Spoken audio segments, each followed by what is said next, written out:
Guess we can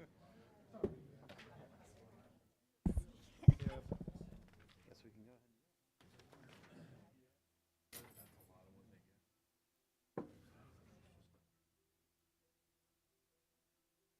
I'm good when you are. I'll pull my agenda out here.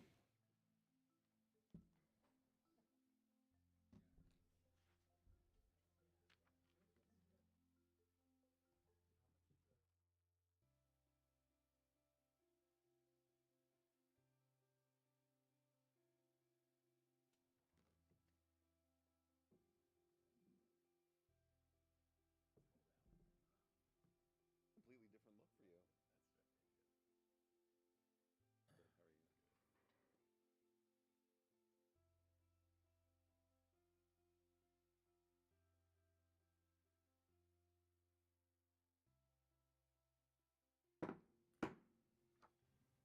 Good evening. I'd like to welcome everybody to our Committee of the Whole meeting. We will start with our call to order, pledge, and a moment of silence.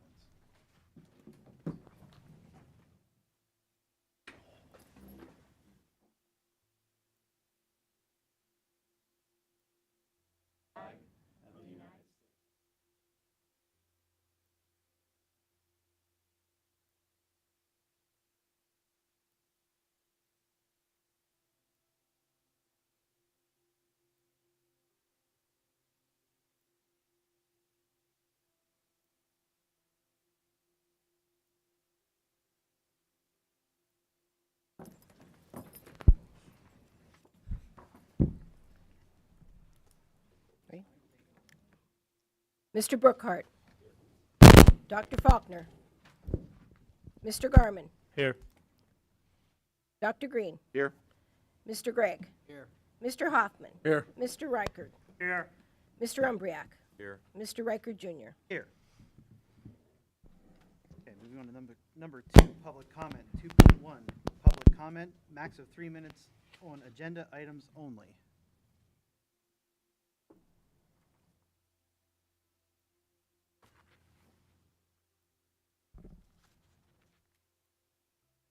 So that'll take us to item number 3, academic affairs and mental health agenda items. 3.1, the MTSS presentation. Thank you. I'd like to invite Mrs. Delgado and Ms. Wenrick to join us for this presentation, and certainly like to thank them for all of the work that they've done on our MTSS process. And board members, you do have in your kind of stack of goodies this evening an Danville Area School District MTSS manual. They do reference some documents from that manual if that's something that has a nice orange and purple cover if that's something you want to be looking at while they're speaking. But I'll turn things over to Mrs. Delgado and Ms. Wenrick. Thank you, everybody. If we can just kind of move forward, you guys have a copy of the manual, so reference it at any time, and anytime you have any questions, please feel free to ask. But the manual guides the district administrators, teachers, and parents to have a more consistent continuum of support outlined. We need to follow a systematic approach so that students do not get missed. We are fully aware that there is still work to be done at each building level, and we're greatly appreciative for the patience for all the teachers offering as we make the changes to those procedures to ensure students are getting the services that they need. MTSS is a multi-tiered system of support. It helps to ensure that students receive the appropriate interventions and supports before special education services are considered. This helps reduce unnecessary referrals and ensures that students get the right level of support for their individual needs. We're going to meet the students where they are in order to address their individual needs and provide them with the support to ensure that they can be the most successful individual students. You can go to the next slide. Okay, so I'm going to talk about the components of MTSS.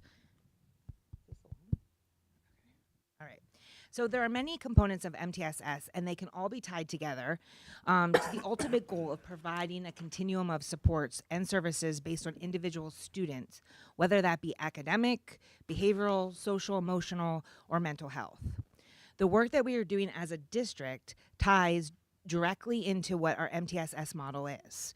Some examples of this include creating a consistent assessment calendar, an aligned curriculum, mental health providers, and continued data analysis. To further create consistency, we are looking at these components, which in turn will looks at the whole child. So how are students performing is one thing that we look at. And to make that determination, we don't limit it to one test, to one incident, one assessment, or one intervention. So within the following areas that are outlined on the presentation, we look at the following areas. Academics.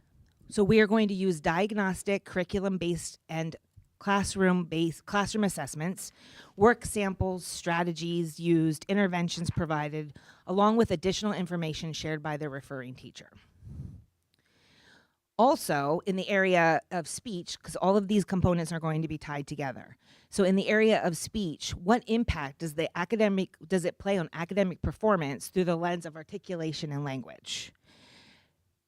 We're going to also look at behavior and how do behaviors influence academic performance, social, emotional, and peer interactions. And we're going to look at that through questionnaires, incidents, reports, observations, and referrals. We're also going to we look at the other aspect of it, not only just where kids need support, but where they also need to be enriched. So we look at the gifted in that area, and we're looking for opportunities to further academic achievement through assessments, screeners, and creativity. Mental health, we're going to look at significant distress or impairment of daily functional activities.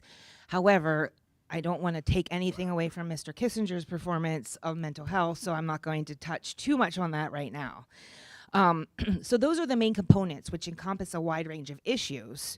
So do we take all of that information and do we fully address those throughout the entire district? And that's where the MTSS tiers come into place. So if you could move to the next slide. So there are 3 tiers within the MTSS system. And every student in the Danville Area School District falls into one of those tiers. Tier 1, which is at the bottom, and it's the broadest, is the general core instruction. It's where everybody gets the same thing.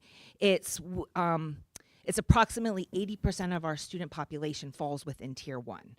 And we use that not only for academics, we use it for behavior, we use it for social emotional. We look at the whole gamut of everything falls within these tier systems. So most of the students' needs are met through evidence-based instruction, using research-based curriculum, classroom strategies, SEL mental health programs. Then we move into Tier 2, which is our targeted interventions, and that's the middle tier. That contains approximately 5 to 15% of our student population. So students are identified that aren't making significant gains in those areas in the Tier 1. So through data, and we provide targeted support through small group interventions, academic and behavioral, additional SEL programs, counseling, and just an increased collaboration amongst staff talking about how we can meet the different needs of the students. Then there's also the Tier 3, which is the top tier, and it's the most intensive tier out of the 3. And in that intensive tier, we are identifying students that were not making success in Tier 1 and Tier 2. So this is typically one-on-one instruction, access to specialists such as reading specialists, counselors, mental health, and we have tailored plans that need to be developed for individual students. This level of support in Tier 1 is approximately 5% of our population.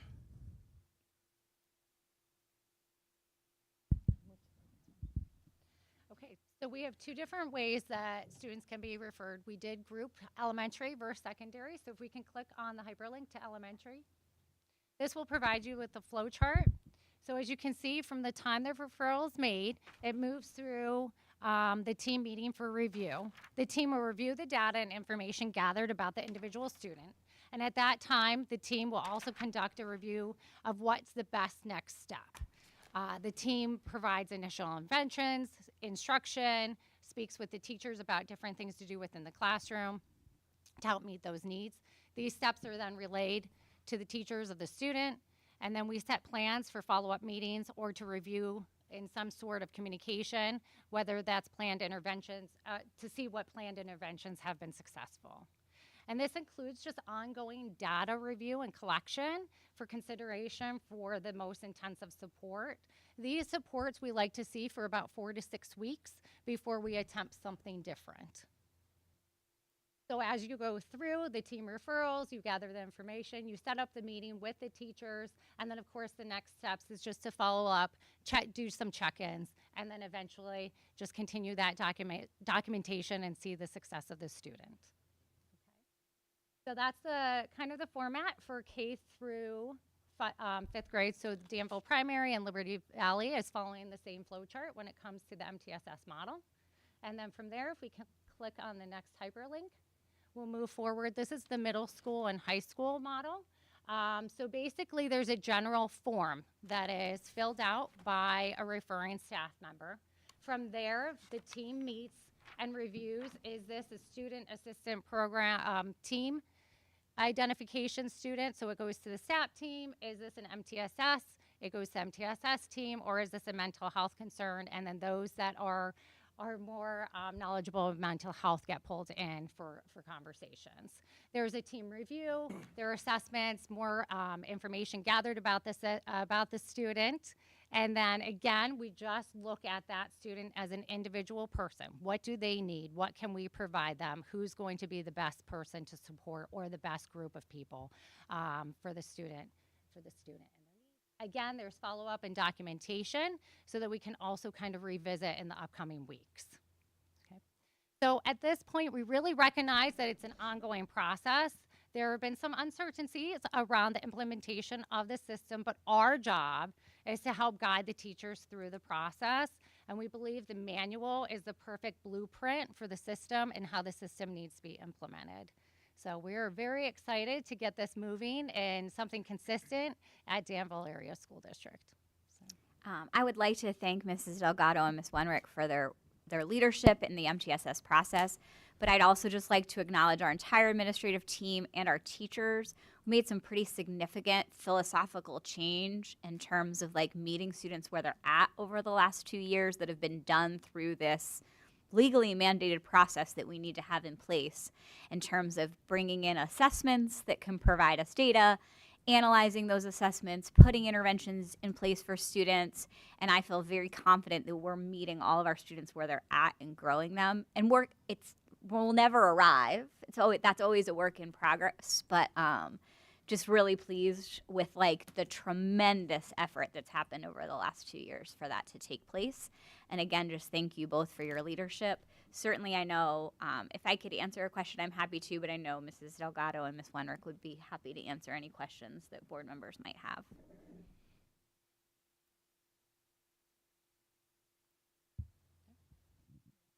All right, thank you. Our next item in this area is that I've asked Mr. Kissinger, who is our Director of Mental Health here in the district, to come and provide a mental health update to the board about the services that we're providing.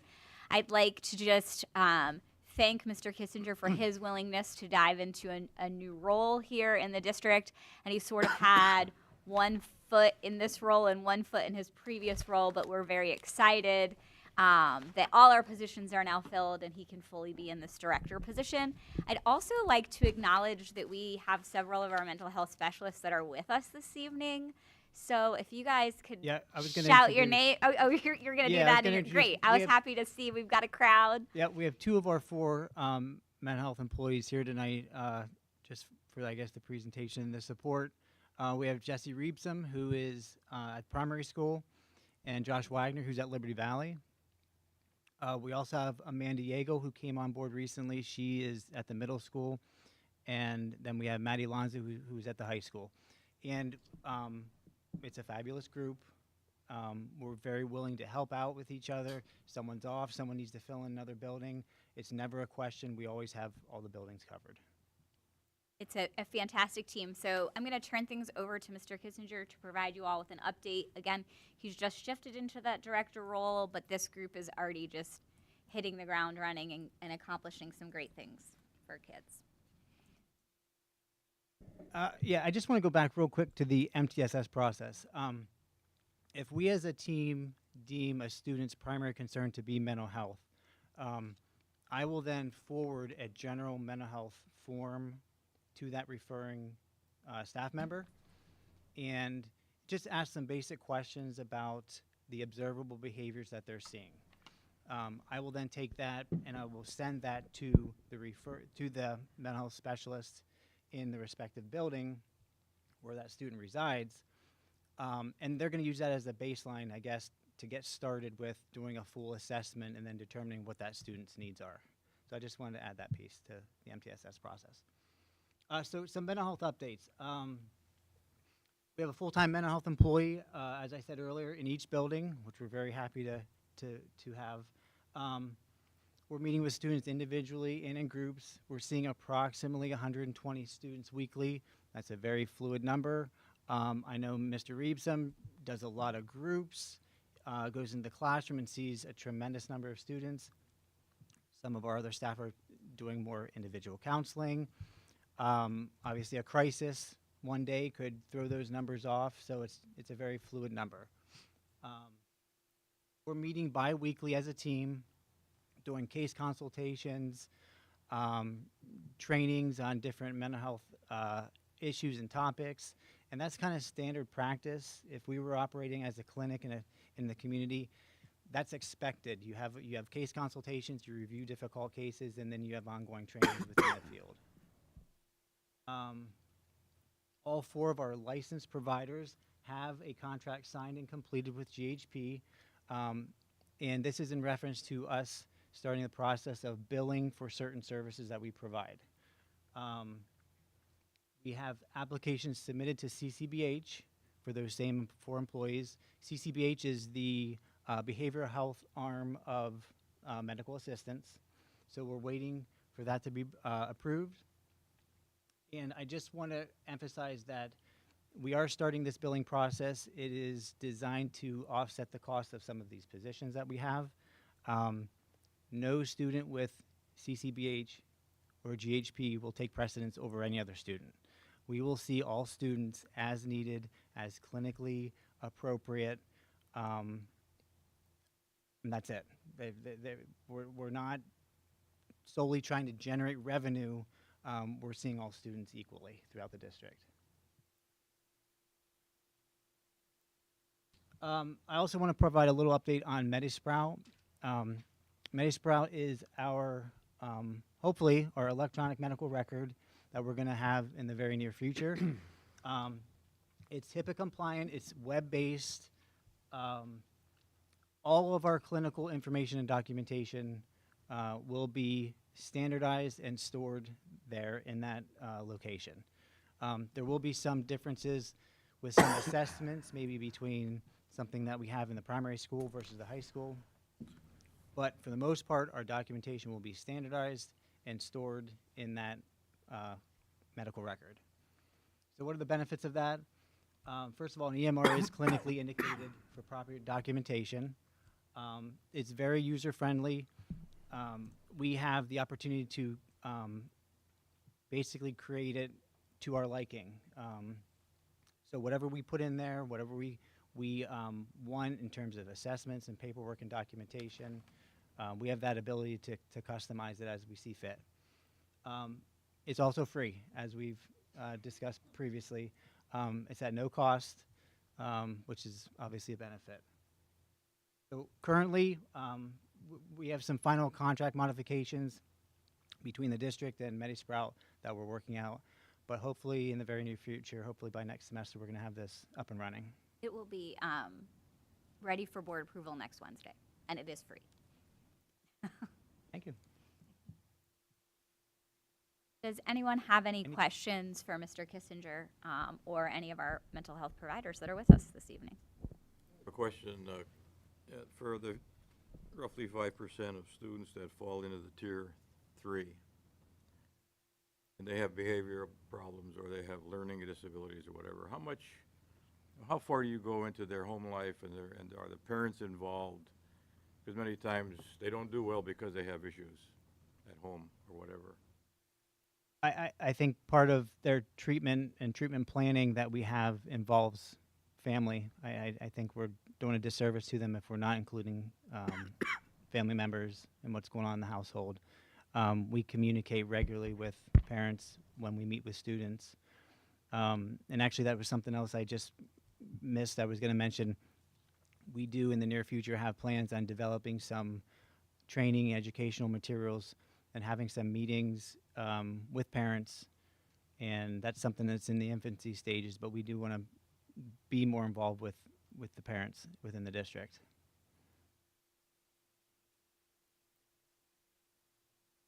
Thank you, Mr. Kissinger, for your work. Thank you to the mental health team. Just a fantastic resource for our students. And we've talked before as a board about the very close connection between a student's mental health and their ability to learn. And so it is certainly a key portion of the work that a school district should have you all with us.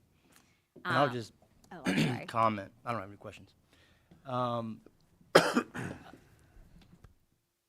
This boils down to a couple slides and a couple bullet points, but it's a massive body of work that started a while ago, a long time ago. And it's just really, really, really cool to see how this has come from us reaching out to the community and saying, how can we help, to us having a mental health provider in every single building in the district. There are not many districts in the country that can make that same claim. But even beyond that, it's not just about access. It's about doing something that's systematic, that holds us accountable, right? And also moves towards a sustainable process that can generate revenue, which is, of course, not the primary objective, but I mean, this is just really, really cool work, very impressive, and I can't wait to see where it goes in the future. Same. So keep it up. Yep, we'll do. Well, Dr. Faulkner, I think it shows that the district actually takes this seriously at this point, and that the board takes it seriously. And I'm not sure that was entirely true with some of the actions taken around mental health previously, but we've actually put our money where our mouth is. And so this was one of the reasons I originally got involved, was this. So it's nice to see it come to fruition in a way that actually might be effective as opposed to the things that we've done before. Yeah, I appreciate you sharing that, and I feel the same way of like, I thank you for the things you said, but it's like, how do we say it in a way to be like, this is a really big deal. Yeah. Like, this is big deal. amazing for kids, and this is based on the community coming together and saying this is a need. Thank you certainly to every community member, mental health specialist, like in the community, mental health provider, teacher, administrator who cared to be a part of that work, and then putting together something that is based in research and we know does right by kids. But it's also systematic, which It is as opposed to Band-Aids, which is what a lot of people, Right. and what the district has traditionally done in the past when there's been a mental health issue. So I have to give you kudos for your leadership surrounding that and actually making this materialize, because I know this was one of the first priorities we sort of handed you when Wayne and I came on the board. So I think it's really impressive. And even thinking back to the amount of community involvement we had in the development of this, that was huge. And to echo, just to highlight the MTSS work as well, the fact that this is intertwined with the MTSS, because it cannot be any other way. I mean, the MTSS is a population health model, right? And so the idea, it would be wonderful if we never had any mental health referrals. We don't live in that world. But certainly the further we get upstream, the more likely we are to have student success. And I think that's exactly why it's wonderful to see it tied in intimately with our MTSS structures. Also, I'm happy to be a part of any sort of parent training groups, lectures. I love that work, so. Thank you. And Sam, I will point out that MTSS is something that was essentially newly implemented in the context of the changing of administrations and the hiring of new principals, among other things. Yeah. Some of you were here before that, but you weren't able to actually do the things that were really necessary for kids. So the building of that structure as well is a gigantically big deal. Both of these have been enormous lifts, and so kudos to the team. Yep. That is, I'm sorry, Oh, I Mr. said Burkhart. very good, well done. It's nice to see it unfold as it has over the last few years and see the community involvement and the assistance we've gotten from Malcolm Geisinger and its staff was integral, and you did kind of dual duty here, which was really great to see and really well appreciated. And Sandy, I know when we came on the board together in 2022, I know this is Yep. top of your list. This in academics. Yeah. And It's nice to see that you can do both together. yeah, I was We going to talked about say, that a lot. it sort of addresses both these things, Yeah. right? Yep, it's not one or the Because other. Yes. MTSS is about addressing the students' needs so they can actually achieve academically. And so, It's not about lowering expectations, it's about supporting individual students so they can meet Yep. those expectations we should have for all kids. and I would argue the changes in scores sort of show that this has been relatively effective. The way it was supposed to be done.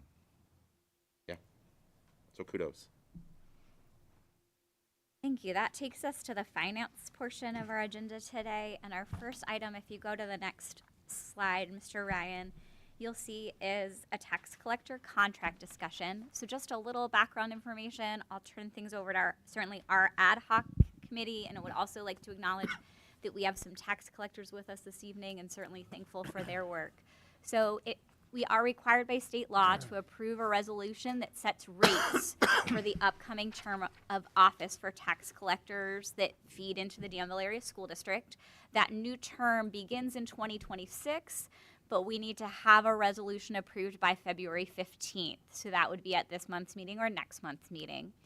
We did have an ad hoc committee of the board that met for an informational presentation from tax collectors on December 4th, and thank you to Dr. Green for leading that ad hoc committee. And the current rate for our existing term is $3 a tax bill with a additional $1 per installment rate, and then $250 upon the completion of collection. That has been the rate for tax collectors since 2007. So certainly happy at this point to turn things over to Dr. Green if you want to share anything else about that ad hoc committee, or Mr. Mabus if you have any other financials to share. And if the board feels comfortable to be a little bit more informal, this might be a good time to engage with our tax collectors that are with us as well. So I will apologize. I was going to actually defer to President Reichert to talk about Okay, that's great. the meeting itself. Perfect. Okay. So we did gather and meet with the tax collectors to discuss the current situation that falls under right now, which Dr. Nita just mentioned, the current terms we're under. And actually, Mr. Mavis has put together a presentation with what some numbers would look like and some options for the board to consider. But maybe before we talk about that, Marlene, if you'd like to, you and Chaz would have anything you'd like to add or talk about.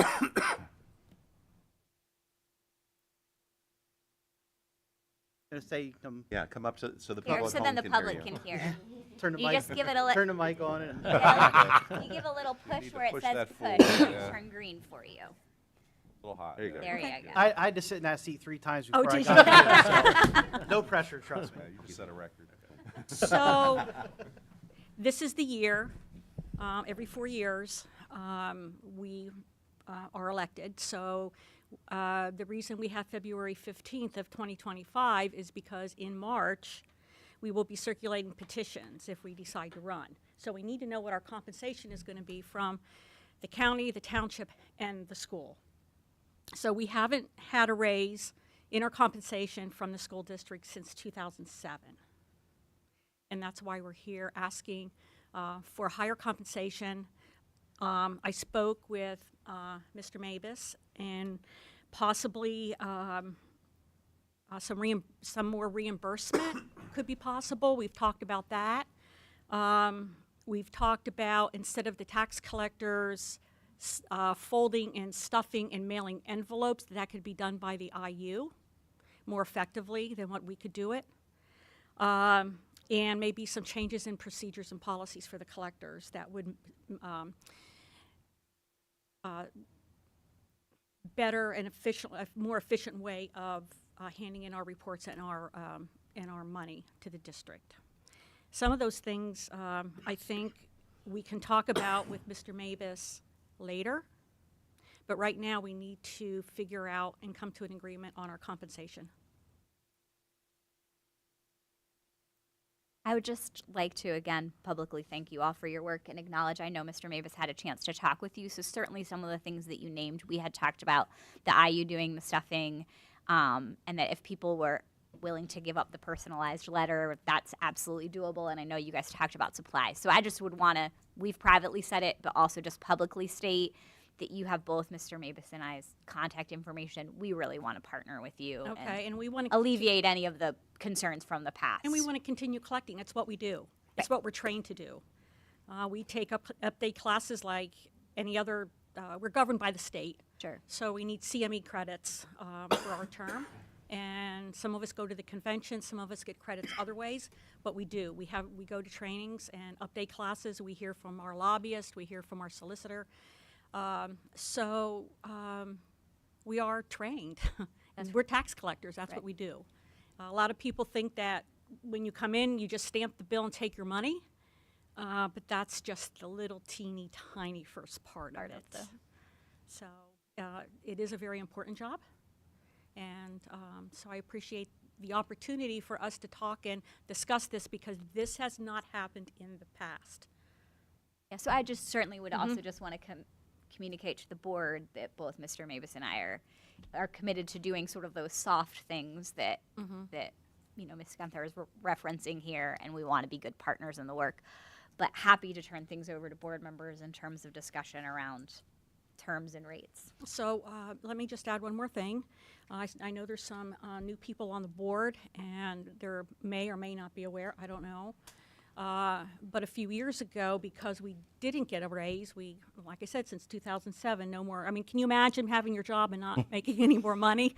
I mean, we put up with it for a long time. But at any way, 3 of the collectors decided they just weren't going to do it anymore. It did not pay them to do it. Some of our collectors get paid collectively maybe under $1,000, Donna? Do you know? Collectively? Or just from?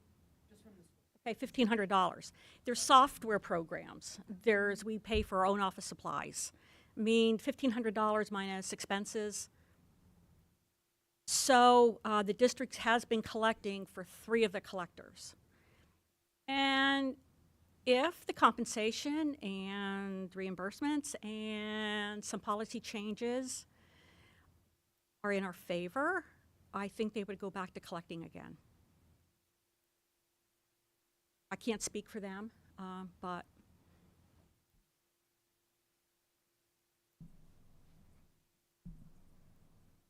Does anybody have any questions?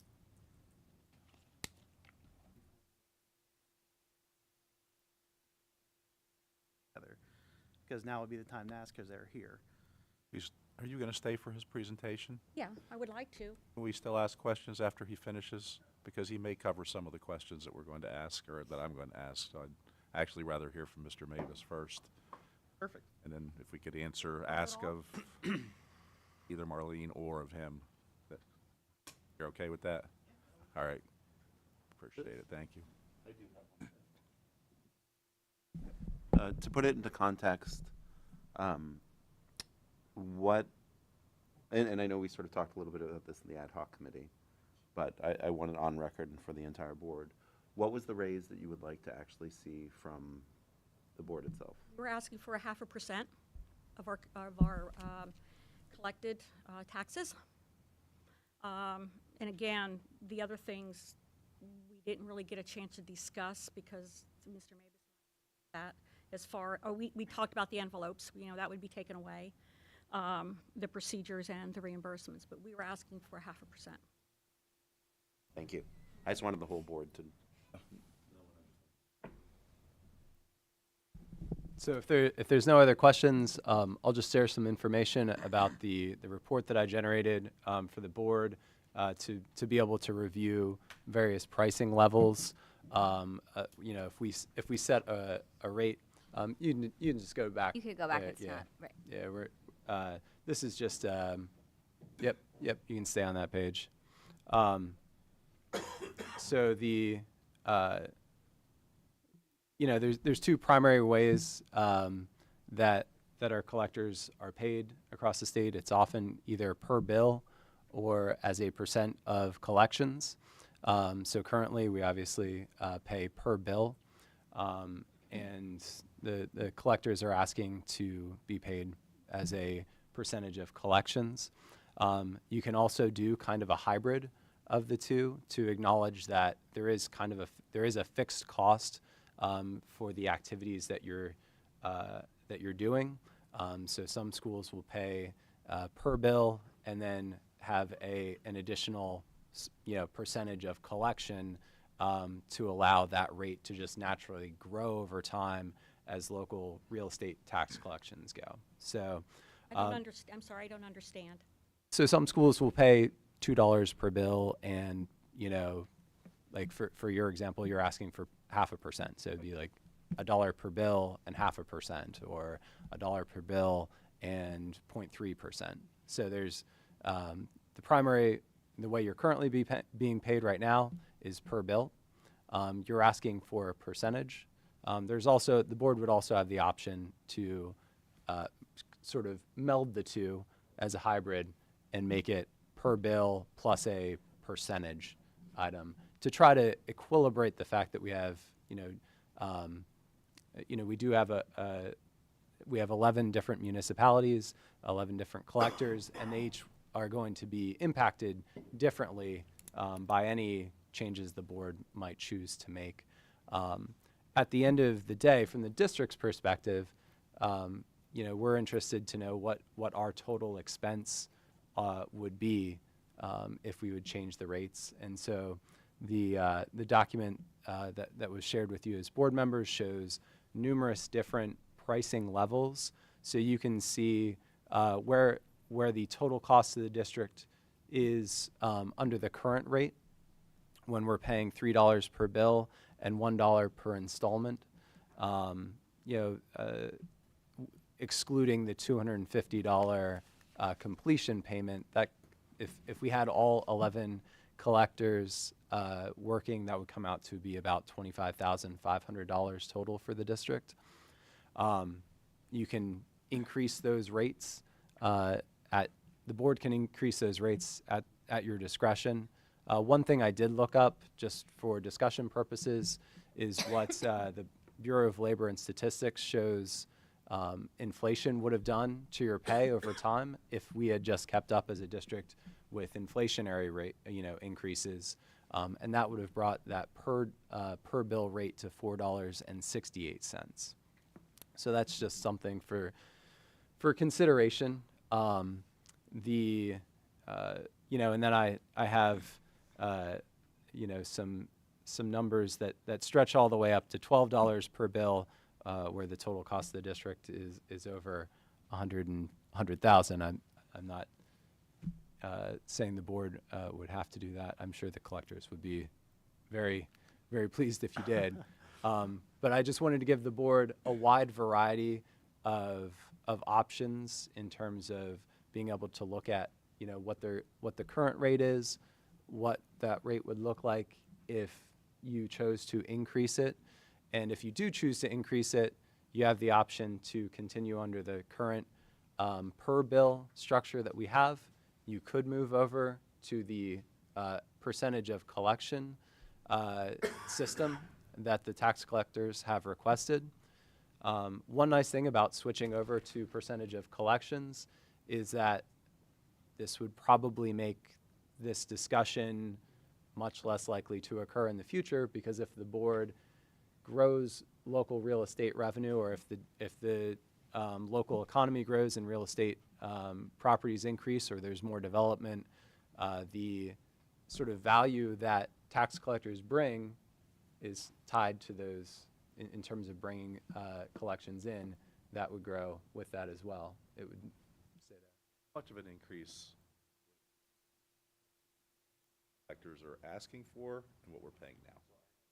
Mm-hmm. Yep. So if you look at what the current rate,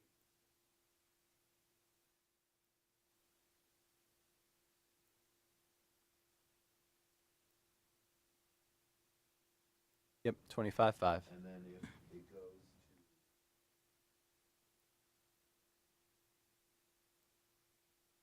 Be about to 75,000. 75,000. Yeah.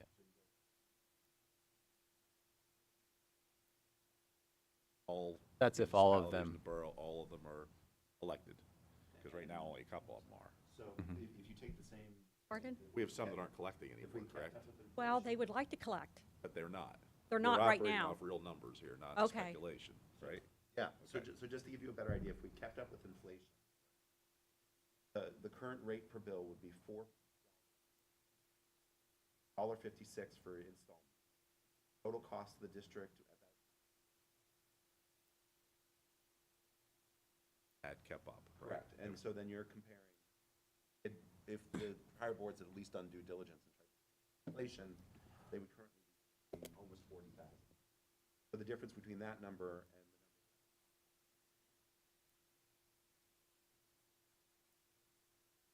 All right, that's what I'm looking at the numbers on my. But that, yeah, those, That sounds that's, right? yep, that's accurate. And that's why I wanted to provide the board those tables, so that way they could see what we're currently outlaying, what, you know, the fact that there has been no raise since 2007, I think is certainly worth taking into account. That's why I added that inflationary factor, just so the board could see, you know, if we kept their purchasing power the same based on their earnings, they would have been up to $4.68, or they would have stayed at about 0.3% of collections. And so, and then there is the, you know, the ask that they brought to the ad hoc committee. And I scaled that up even beyond that, just to give a sense of where those numbers scale to. Are we okay to ask questions now? We kind of, I think, exhausted the back and forth. So what are the advantages and disadvantages, other than how much it costs, to us collecting versus the collectors versus a bank, as you see it, Right. as our business manager? Yeah, so the advantage of having the tax collectors collect is that the law is actually designed to have them in place. I mean, the law accounts for other methods to collect taxes, because it has to happen for school districts to operate. Right. If a local municipality does not have a collector run for office, that municipality doesn't get a tax holiday. There has to be ways within the law for those funds to be collected. But the law is designed to have tax collectors in local municipalities elected by their citizens, collecting the taxes. And as Ms. Gunther mentioned, it's not just stamping the receipt. It's the reporting. It's ensuring that the district's funds are, that the district is essentially just receiving the funds, and that the tax collectors are filing the reports. The district is ensuring that they're performing their services accurately, but there's those cross checks. So the benefit is that that's the design of the law. And it's a way of, it's another check to ensure that the people's money is accurately collected and properly dispersed, which Right. I think is incredibly important, that we maintain that trust, and tax collectors as local representatives, as part of local government, help to maintain that trust. Of course, when, in the case that was referred to earlier, if a tax collector chooses to deputize someone else, there has to be mechanisms for those taxes to be collected. And I will say I've only been here 2 months, but Mrs. Norman has done an excellent job. She's very meticulous with the 3 townships that she helps collect for. And of course, I should note that when this transition happened, it was expected that the business manager at the time would be the primary tax collector. But of course, we've had, by my count, with interims and full-time business managers, 7 business managers since this transpired. So that's so she, to her great credit, despite all of that turnover, has done that work very well. So when municipalities do not have locally elected tax collectors to perform that duty. They have the option, the taxing authority has the option to either be deputized themselves. If that's the case, they can use their own employees. They can use, there are banks that offer lockbox services. Right. But the, the design of the law, the spirit and intent of local government, which we're operating under, is that your taxes are collected by a local tax collector. And so, there is, if a taxing authority sets arbitrarily low rates to try to disincentivize tax collectors, the public has the option to initiate court cases against that taxing authority. I read about a case where part of their compensation was the organization provided office space for a time, and then due to whatever change in their structure, they needed to have that space back, and the tax collector won the case saying that was part of the compensation that he had been provided office space. So, so there are mechanisms if unfair rates are set, but yeah. Got it. So our options are that we either collect ourselves, we work with the tax collectors to find something that's mutually agreeable, or we work through a bank with a lockbox, which then works through us and our business office. Those are the three options. Is that right? There are no other options really at our disposal, but deciding among those three things. So, I mean, the elected tax collector has the option to deputize whoever they so choose. Right. It's just that when this transpired, they chose the district. Yeah. So, but it's not required that they deputize the taxing authority. But that's not our choice at that Right. point. That would be theirs. Okay. So we do have, in terms of the board has the ability to make a decision next week, but the flexibility to make a decision at the February meeting. But we have to discuss it in public. Yeah. Yes. Certainly, certainly. To be Correct. clear, because And it's it's- not an actual contract. Mhm. It has to be a public discussion.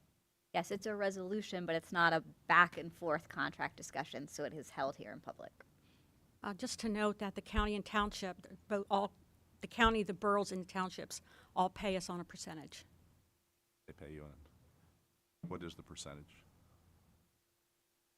All the townships and boroughs are different, Okay. depending on the size, Okay. depending on what their revenue is. All right. Some of us collectors also collect local services tax, so it depends. We're all different. The county is 2.5%, Of total collected? Okay. and we have a $250 closeout fee Right. with Okay. the county also. And as Mr. Mavis mentioned, when they take tax increases, then our compensation goes up. Okay, so that keeps us from needing to go back and ask for more money.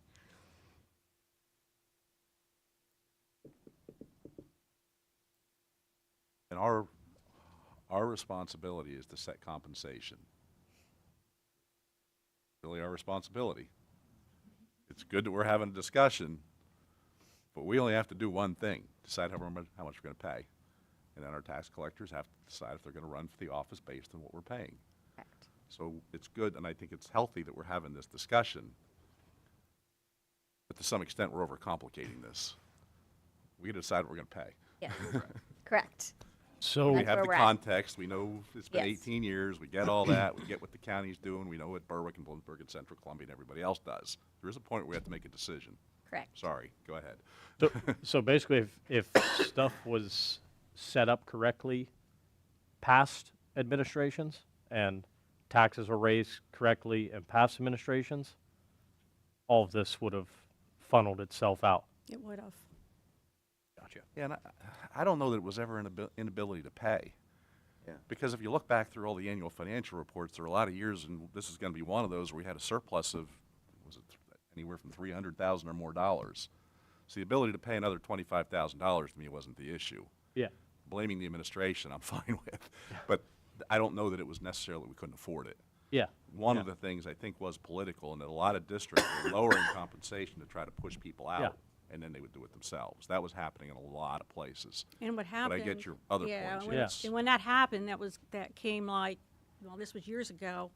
Then the tax collectors sued, and now there's case law that, like Mr. Mabus said, you can't arbitrarily pay a bad rate to try to get rid of the tax collectors. I think the piece that'll need to be decided, Mr. Garman, is whether we think that the numbers to inflation are right, which it should have been. I mean, everyone deserves to not be making the same that they were making in 2007, or whether there's a larger number that we should be paying. And so those are very different things. I'm always going to be in support of the locally elected tax collectors. I think I've been pretty vocal about that. But just like anything else, I'm willing to support and vote for it. There's a point too, and I guess that's what we have. I mean, we don't, but in my mind, I need to know what that point is and where we're willing to go. But it's like Lance, Mr. Mabus said, the system is set up for locally elected people. And I've said this a couple times before. There are two things that have really concerned me. Most of these are mailed in, but some of them come here, pay their taxes, correct? I don't want people coming here to pay their taxes. I don't think that's a good thing. And the second thing is most of the people pay with checks. Some of them bring cash. And I really don't want us handling cash on the premises. Am I unreasonable in saying those two things? No. Okay, well, those are my two main issues, as well as these are people that are in our community. They've served us for very little money for a long time, and there's a human element to it as well. So that's my position on it. Can you remind us where we fall in the context of what other districts are paying? Do we have that? I mean, we had that data at one Yes. point, and I don't So recall I it. would say we're on the higher end locally, but that would go into the conversation that some local districts, I don't know the thinking behind it, but have maybe priced it to have tax collectors say they won't collect and then the district to do it and not have that cost. But our $3 a bill would actually be on the high end regionally. But like that doesn't necessarily, I'm not necessarily saying it's right. Right. Just No, you is just where- answered my question. Right. And regionally, are there any that pay percentage? Who, out of curiosity, if you remember? What percentage did you pay Sullivan County? I'm curious now. You just put yourself in the eye of the storm. I did. But keep in mind the collections are lower. They did a hybrid.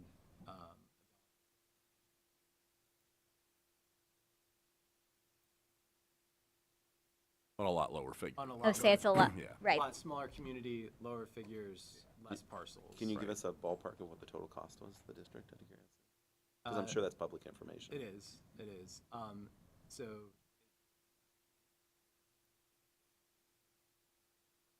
Wow.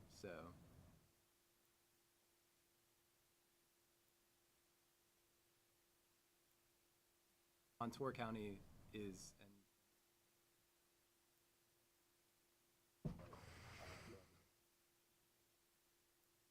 Red Rock to Wheelerville. I mean, that can take you like an hour and a half. But I will say, for any of the tax collectors from Sullivan County listening, they do a fantastic job. I'm sure they're all tuned in.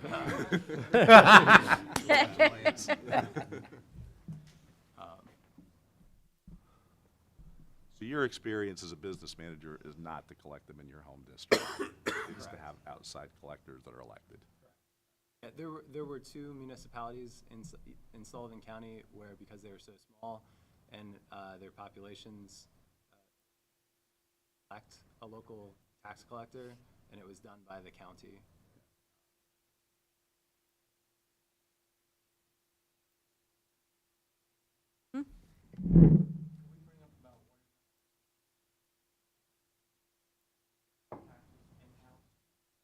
Talk about that. I just know, I don't know how many years ago it was, that the collectors are Montour County, two of our Montour County collectors, Limestone Township and Anthony Township, their children go to Worry Run. And they paid very low compensation, lower than what we got. And they gave it up, and I think, do they have 3 people in the district? 3 full-time employees collecting. So when you look at that money, what you're going to be paying, what you would pay full-time people with benefits, we're a bargain. We're an absolute bargain. And we do more than just collect those taxes. We help with other things with people when they come in, and whatever they want. Can you fax something? Yes. Can you help with my rebates? Yes. So we answer a lot of questions. We help them try to figure out their assessments when they have new buildings. I mean, it goes on and on. We work with the mortgage companies. If I'm off for a day, I can come in and there's at least 6 or 7 phone calls waiting for me when I come in. So we're busy. We're very busy all year, okay? Not just from July to December. This is all year.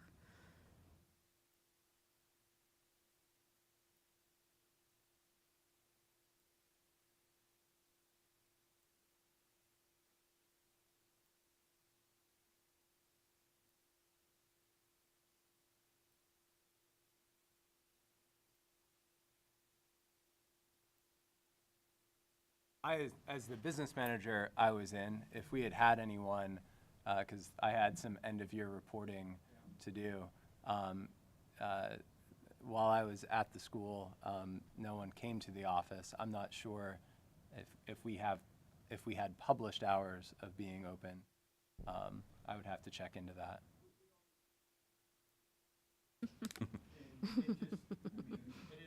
On the 11th hour. Yeah. I just know how the school district for the holiday week.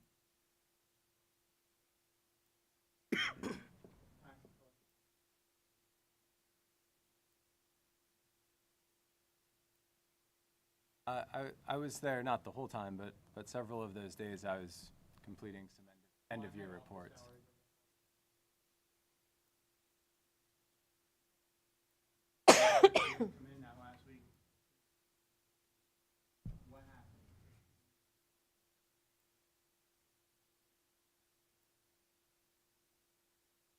So going back to the statement that Mr. Brookhart made earlier, we don't want to be in the tax business. We don't want to be. We're here to educate children. We don't want to be school directors. So we share a mutual interest Yeah, we here.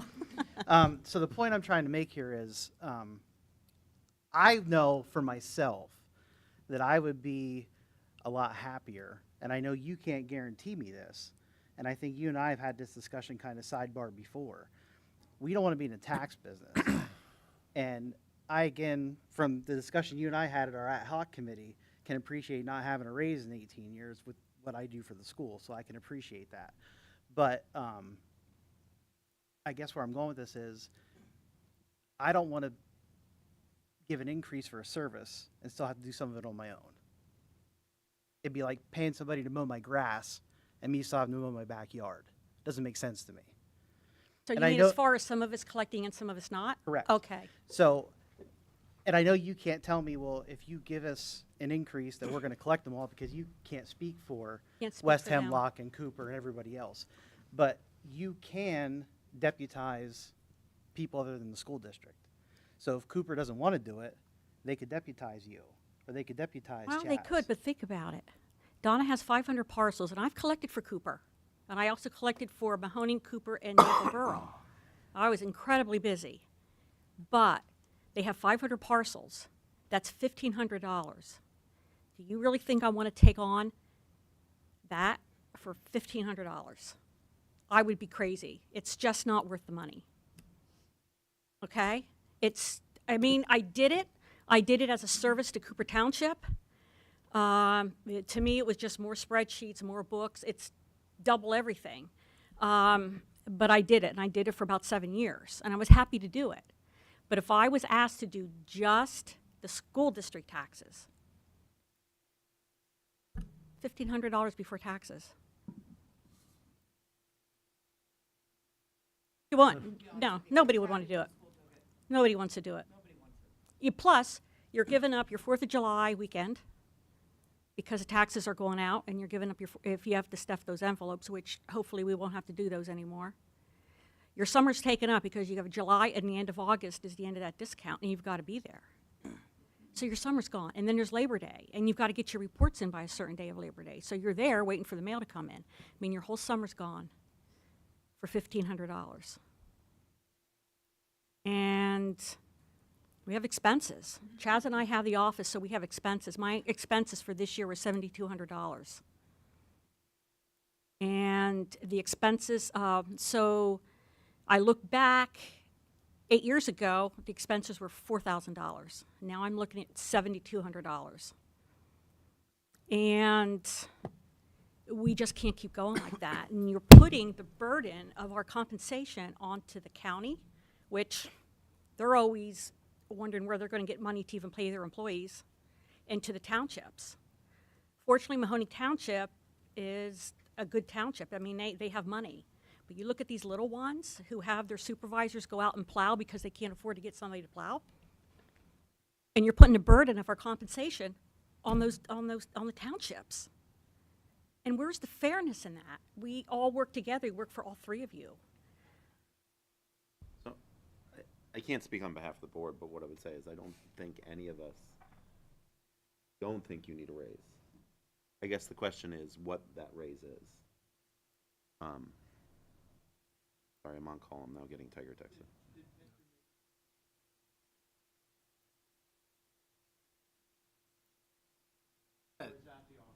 So the report that I provided to the board had a range of different rates and the total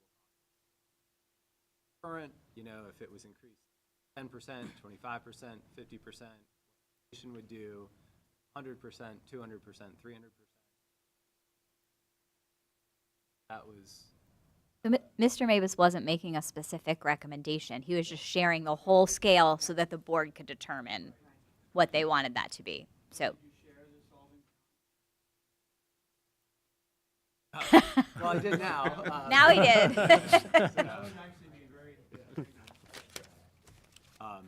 I mean, that's why I included the hybrid version, because I know that it works there to kind of balance some of the expenses that are just inherent in each bill.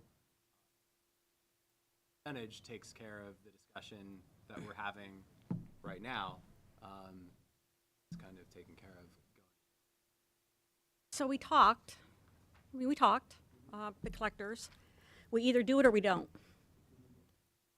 So if the compensation isn't what we believe is fair, you're going to have it. And you're going to do 2 or 3 employees.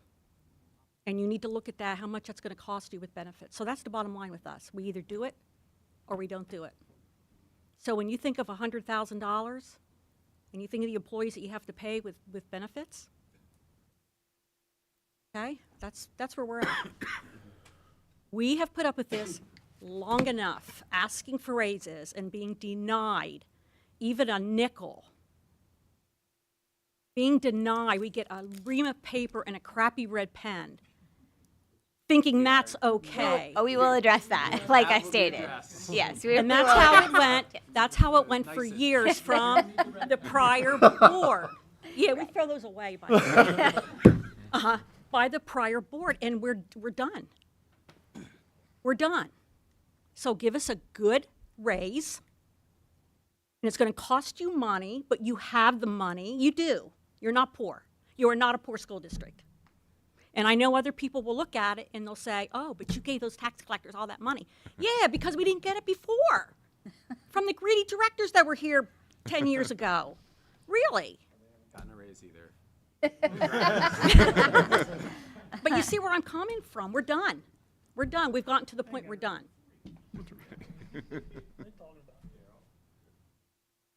Even at $4 a bill, that's not enough. $4 a bill is not enough.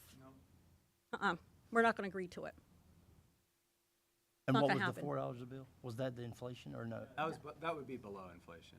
$4.60. I would say $4.68 Yeah, would be okay. inflation.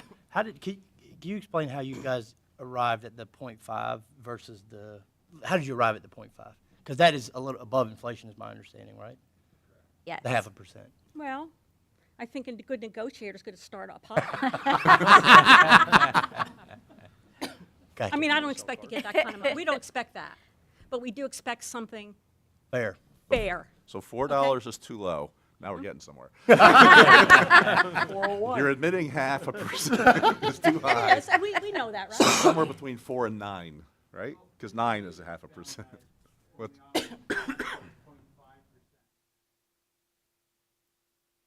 Right. Right. Yeah, I remember we. we it would be like the equivalent of.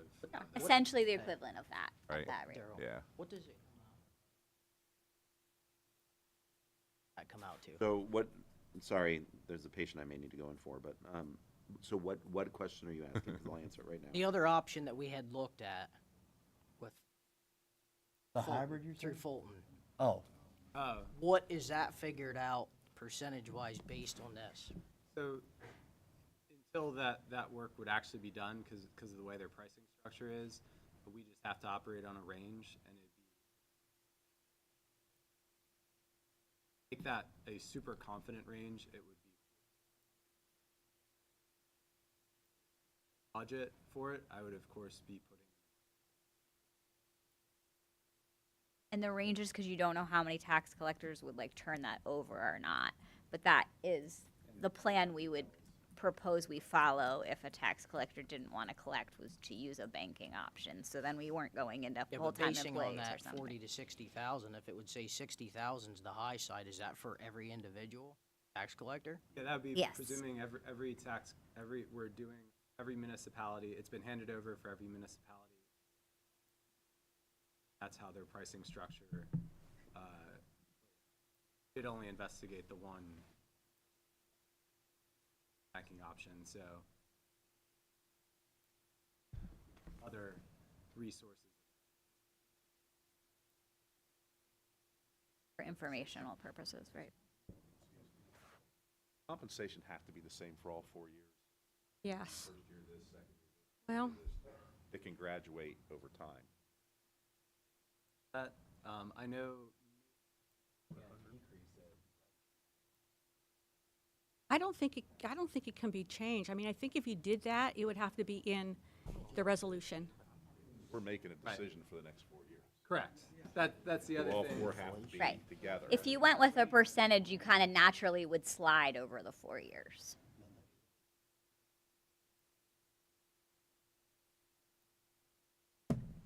I don't like it. I don't like that. Yeah.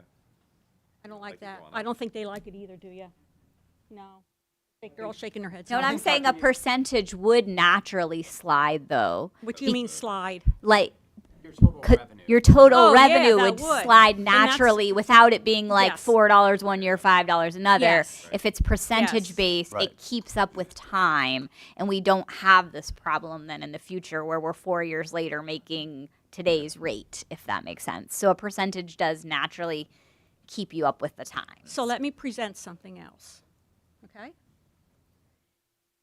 So what if you would give us a percentage that we want and cap it? So that the smaller collectors, when that increases, when that slides, they're still making some more money. But those smaller collectors are never going to make a lot of money, right? I mean, the big ones it's going to be for me and Chaz, and like maybe Valley Township. But Mayberry, Derry, Washingtonville. But they would continue to get more revenue, more money. What do you think? Maybe. Yeah, but something else in mind. You want, go ahead if you want to say something. So let me just throw this at you for sake of conversation. So I'm sitting here listening, and one of the things that you had brought up was office supplies. Mm-hmm. That you're spending a lot of money to help us out, aside from the other stuff you do. So what if there was some kind of a percentage and some kind of a compensation for supplies? So if you got a percentage for the revenue that you create, Dr. Neve was just stating naturally, if our tax revenue increases, you would get a raise. Mm-hmm. And if we would come up with some kind of a compensation for supplies, if there wasn't that much of a raise, the compensation would offset the cost. So your income would either stay the same or even go up a little bit, even if the tax increase isn't that much. So what are you thinking about, how much for compensation for supplies? So there is a way to do it, right? So the rate that I'm kicking around in my head right now is 0.35. And then work out some kind of a deal with compensation for supplies. 0.35, what does that give us? Here you go. So 0.35. So 0.35 would be 51,000 total compensation, up from 25. 5 now. So essentially So doubling double. the amount of money. And that covers expenses. Well, no, that would be your compensation for the tax collection. That separately. We could work out something in the compensation for supplies separately. Right. I know, I know, and unfortunately, and Leslie and I talked about this a little bit at Wise's. How are you, Leslie? That unfortunately, in the situation, there's no right or wrong way to do this, because Right. if we came out with a blanket statement of, hey, we're going to give you $60,000, you guys divide it amongst the 10 of you, that's not fair either, because, and I'm not picking on you, Leslie, but Leslie, who does very little work, will get the same as Marlene and Chaz, who does a lot of work, and that's not fair to you guys either. So there But really see, is but no right way to do this. There's no, and it's always going to be that way. It's that way with the county and the townships and the boroughs. It's just the way it is. But it would slide, right? It would, is that how you said it? Yeah, because if it's on a So if percentage. it's If it's on a a percentage, percentage, then Yeah, what you're doing in 25, like what you're doing in 25 would be more than 24 and so on, because it naturally, Yeah, because as we would raise taxes if we had to, naturally would get a raise then. yeah, right, exactly. So if you wanted to control for supplies, what you would essentially do is sort of, I want to set in on top of that, essentially, because we give you guys $250 at the end of each period, right? At we the end would- of, at the end of the year. Yeah, so we would just give you a fixed amount for the next period for supplies. Meaning we would figure out whatever the average cost is for you guys to spend supplies, and we give you that. And it might be different. We talked, I don't know exactly what that amount's going to be because, as we're bigger municipalities, we just have more bigger supplies. I mean, we're not talking $10,000. No. We're talking, But paper, pen, folders, crap like that. I mean, on the. I mean, on the. Talking a ton of money.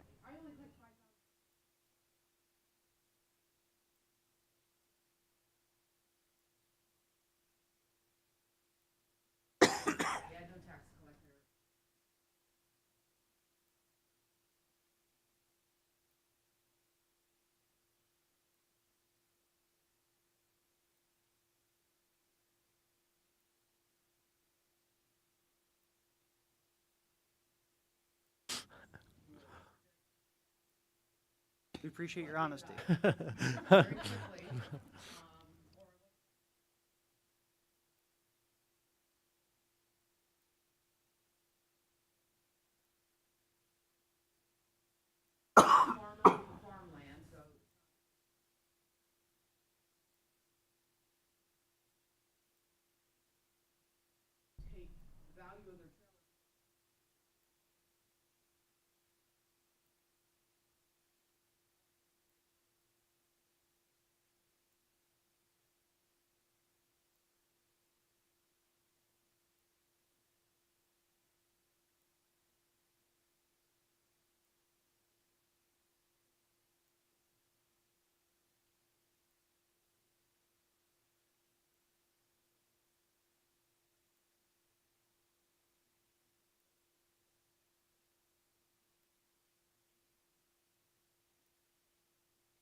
So When I talk to them, like, look, the school wants to negotiate, maybe,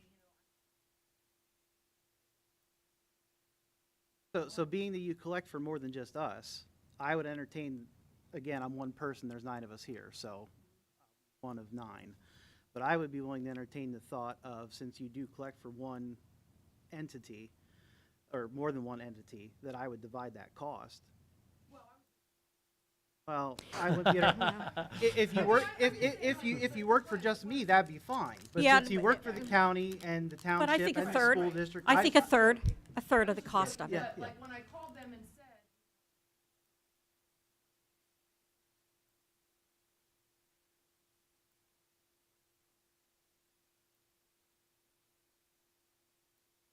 And if they're willing to pay for a third of it, I would be willing to, well, again, I'm one person, and I think the rest of us But that might could agree go with in, that. that could go in with that, that reimbursement money. Correct. I mean, Correct. And we can work the details of that out. we can work that out with Lance. Correct. I like where you were before with the 5.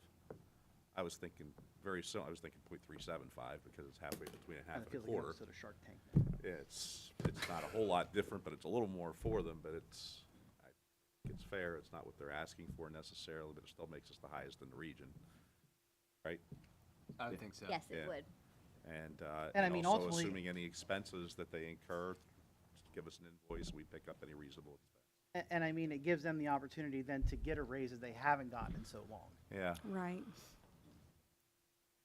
I wish we could revisit it again after a year or two, but we can't do it that way. 4 years, right? Yeah, yeah. Again, percentage. I'd halfway between a quarter and a half, .375. At like $6 or $7 a bill, what would Get that? you around $6 a bill, I About think. $6. How many are deputized currently? 3. I mean, maybe you probably can't answer this. Do we know if that's going to change? Don't. They don't But- know. But, I mean- but in the grand scheme of things, so like if, and just in my mind, and Mr. Mavis, correct me if I'm wrong, if our total collection, or if our total cost of collection would be 50,000, you would take the 3 out of that, then we'd have to collect. Yeah. Correct. Which we currently collect 3 right now. Right. We pay Mrs. Norman a stipend to do that, so it really wouldn't be any difference.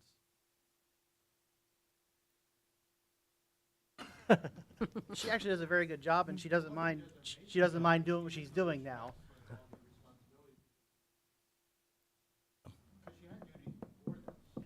Correct. It doesn't. I've spoken with her, and she doesn't mind doing what she's doing. If it gets beyond this, though, we'll have to revisit it. And like Mr. Brookhart stated before, we're not interested in being in the tax business. So putting an employee on is not in our cards. We have other avenues we'll investigate first. So you understand, it's then essentially going to be $6 a bill, right? And roughly the equivalent of $2 per installment is what raising to 3.5 would be. So everyone has an idea. So you're going, and I'm not staking an opinion, I'm just giving everyone the facts so everyone knows. So we're going from $3 a bill and $1 an installment, right? To $6 a bill and $2 an installment to compare apples to apples, right? And that's not including whatever else we decide to add for supplies. But you're not doing a bill, you're doing percentage. Yeah, but I'm giving the, Okay. Apples to apples okay. kind of All right, I comparison, get it, yeah. I get so it. this is what it would be in comparison to what we're doing now if it was the same, it's the same total amount of money. Okay, thank you. So, Thank you for doing the math, Dr. Green. Yeah. no, I just want. That's why you're here. No, I agree. Everyone is clear what we're proposing. Calculator's faster. That's 3.5. Would have been better if this were addressed at every increment that we could have addressed it, and it wasn't. So here we are 18 years later. trying That's to okay, I think, right you some know, past wrongs, we all hopefully. appreciate the fact that you were even willing to meet with us and speak with us and have the ad hoc meeting and do all of that. It really do, because it never happened before, and Performing a valuable service. do you guys have anything to add?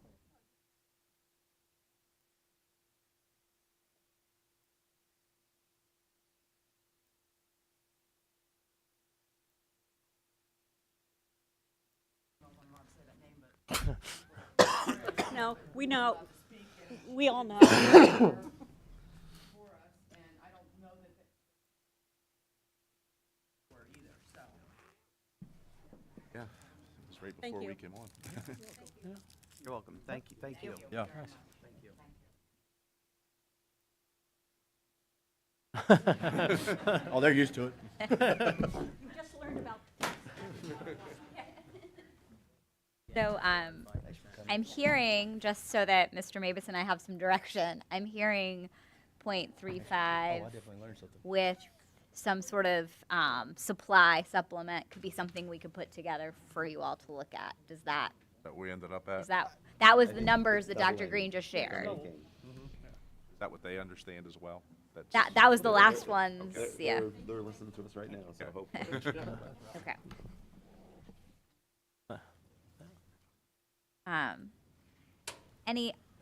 Any further discussion before we move to our next finance item?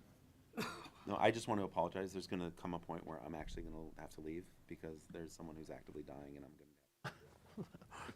Okay. No, they're not ready. They're not ready for me. I was gonna say, like, we're doing really important work here, but There's no delay in care. okay, like, It is more complicated. I don't want want to be I don't want to be connected to lack of health care for someone. No. There's just to be clear to the people out there too. There is no delay in care. When they're ready for me, they're going to call me. As long as it's not a voting meeting. Then you have to stay, right? Fair point. It's a big hospital. I would argue they are a taxpayer, so I would have to consider. Do Danville residents get priority in your care then if they're taxpayers? No, I treat everyone the same. I want to thank everybody for their patience and listening, for working through that with us. I appreciate it. We'll go ahead and move on to 4.2 then, our 22-23 audit, and I'm sure we'll turn that over to Mr. Mavis. We will. And I had a more in-depth discussion at the Budget Committee meeting prior to this session, but the 22-23 audit was completed and filed with the Federal Audit Clearinghouse on December 17th, 2024. And I would be remiss if I didn't recognize the efforts of the business office staff to get that audit completed. Switched business managers, switched audit firms, to complete that audit on that timeline after switching over to a different audit firm was really excellent work on their part. Some of the highlights on the financials: 46 million in revenues, 44 million in expenses, approximately, or an exact net surplus of $1,898,740. I just wanted to highlight that 22-23 was a year where ESSER revenues were present in the district's funds, and we recognized $1,414,064 of ESSER revenues. So if you excluded them, our net change without ESSER would have been $484,676. And then, just thinking about, where did we have significant outperformances on the revenue side? The earned income tax during the COVID years is an area where we were consistently outperforming what we budgeted. That we're going to see now that we're out of those years, as salary raises have somewhat leveled off, earned income taxes won't be seeing those huge increases year over year, and we're budgeting that number much more realistically in our current fiscal years. But that's the 22-23 audit in a very brief description. You have a copy, and thank you to Mrs. Faust for preparing those books for you. You have a copy of the 22-23 audit and the 23-24 annual financial report in your packet there. So those are the highlights from 22-23. Do you guys have any questions? It's a substantial amount of work, but okay.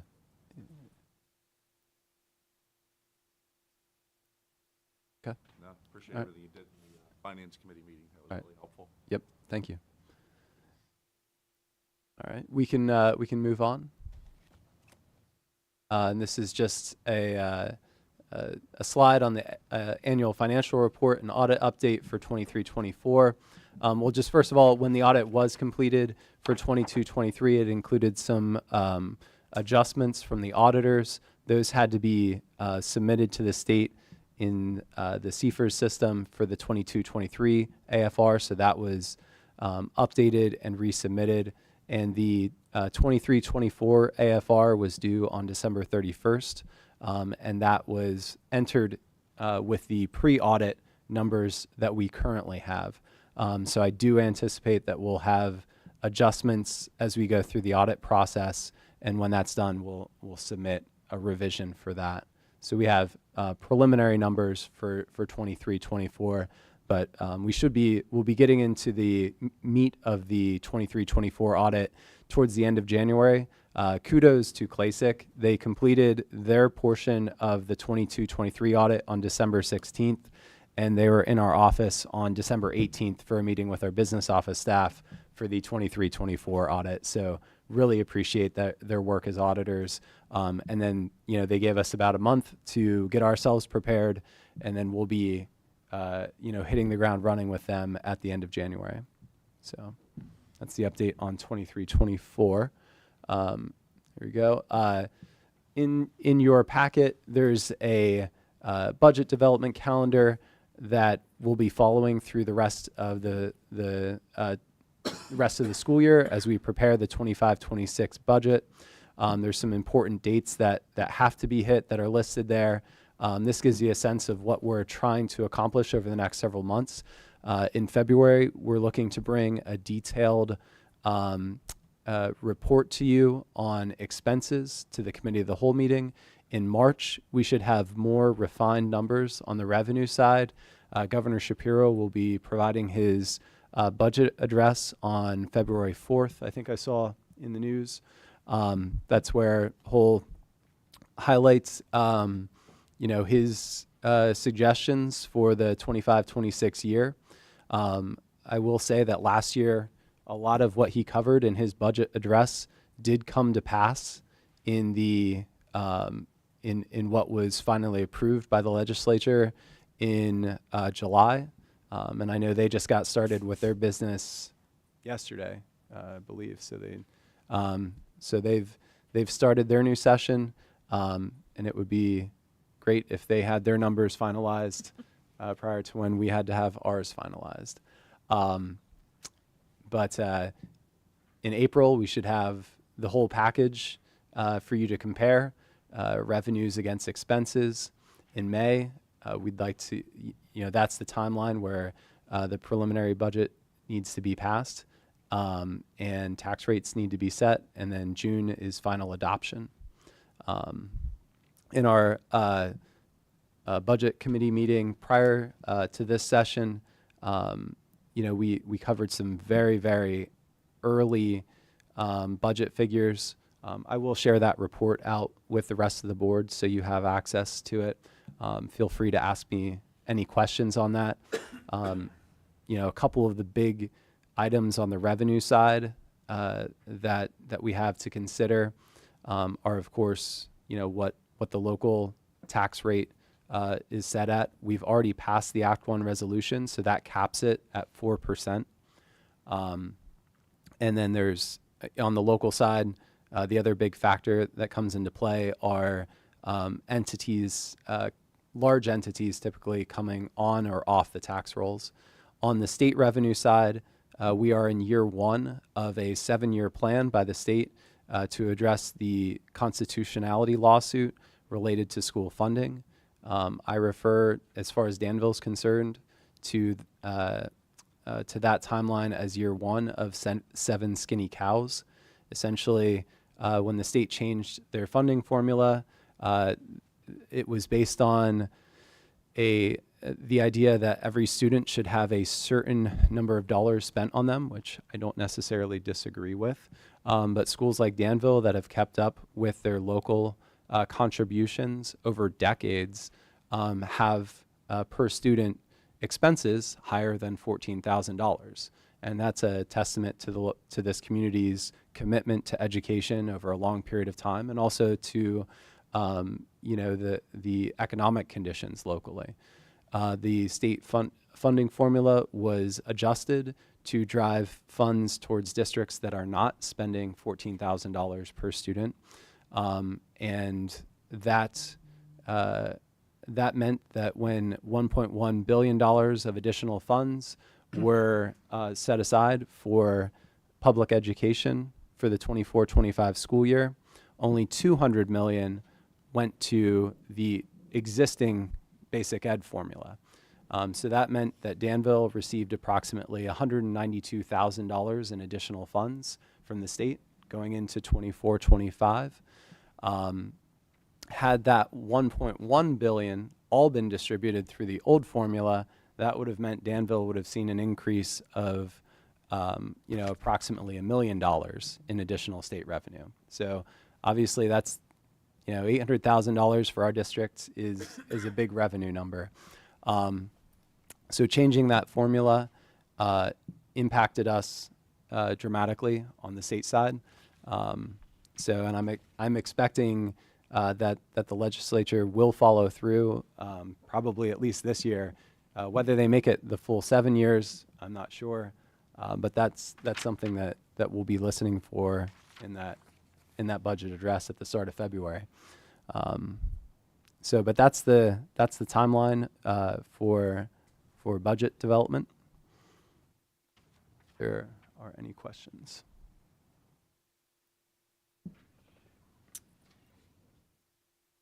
So next up on the finance side, this is just a contract that will be on the docket next week for approval. It's our employee assistance program, a program that's a valuable resource to our district staff members. We've used it for several years now, and it has the same per employee rate. And because of the reduction in total headcount, our overall cost to the district for the upcoming year is reduced. Provides a variety of services for individual employees, including counseling services, financial literacy, and even legal consulting services. District administration can utilize some of those services if need be to help employees. And then, of course, they also have district-wide event response services that they can bring to bear if need be. If there's an event impacting students, a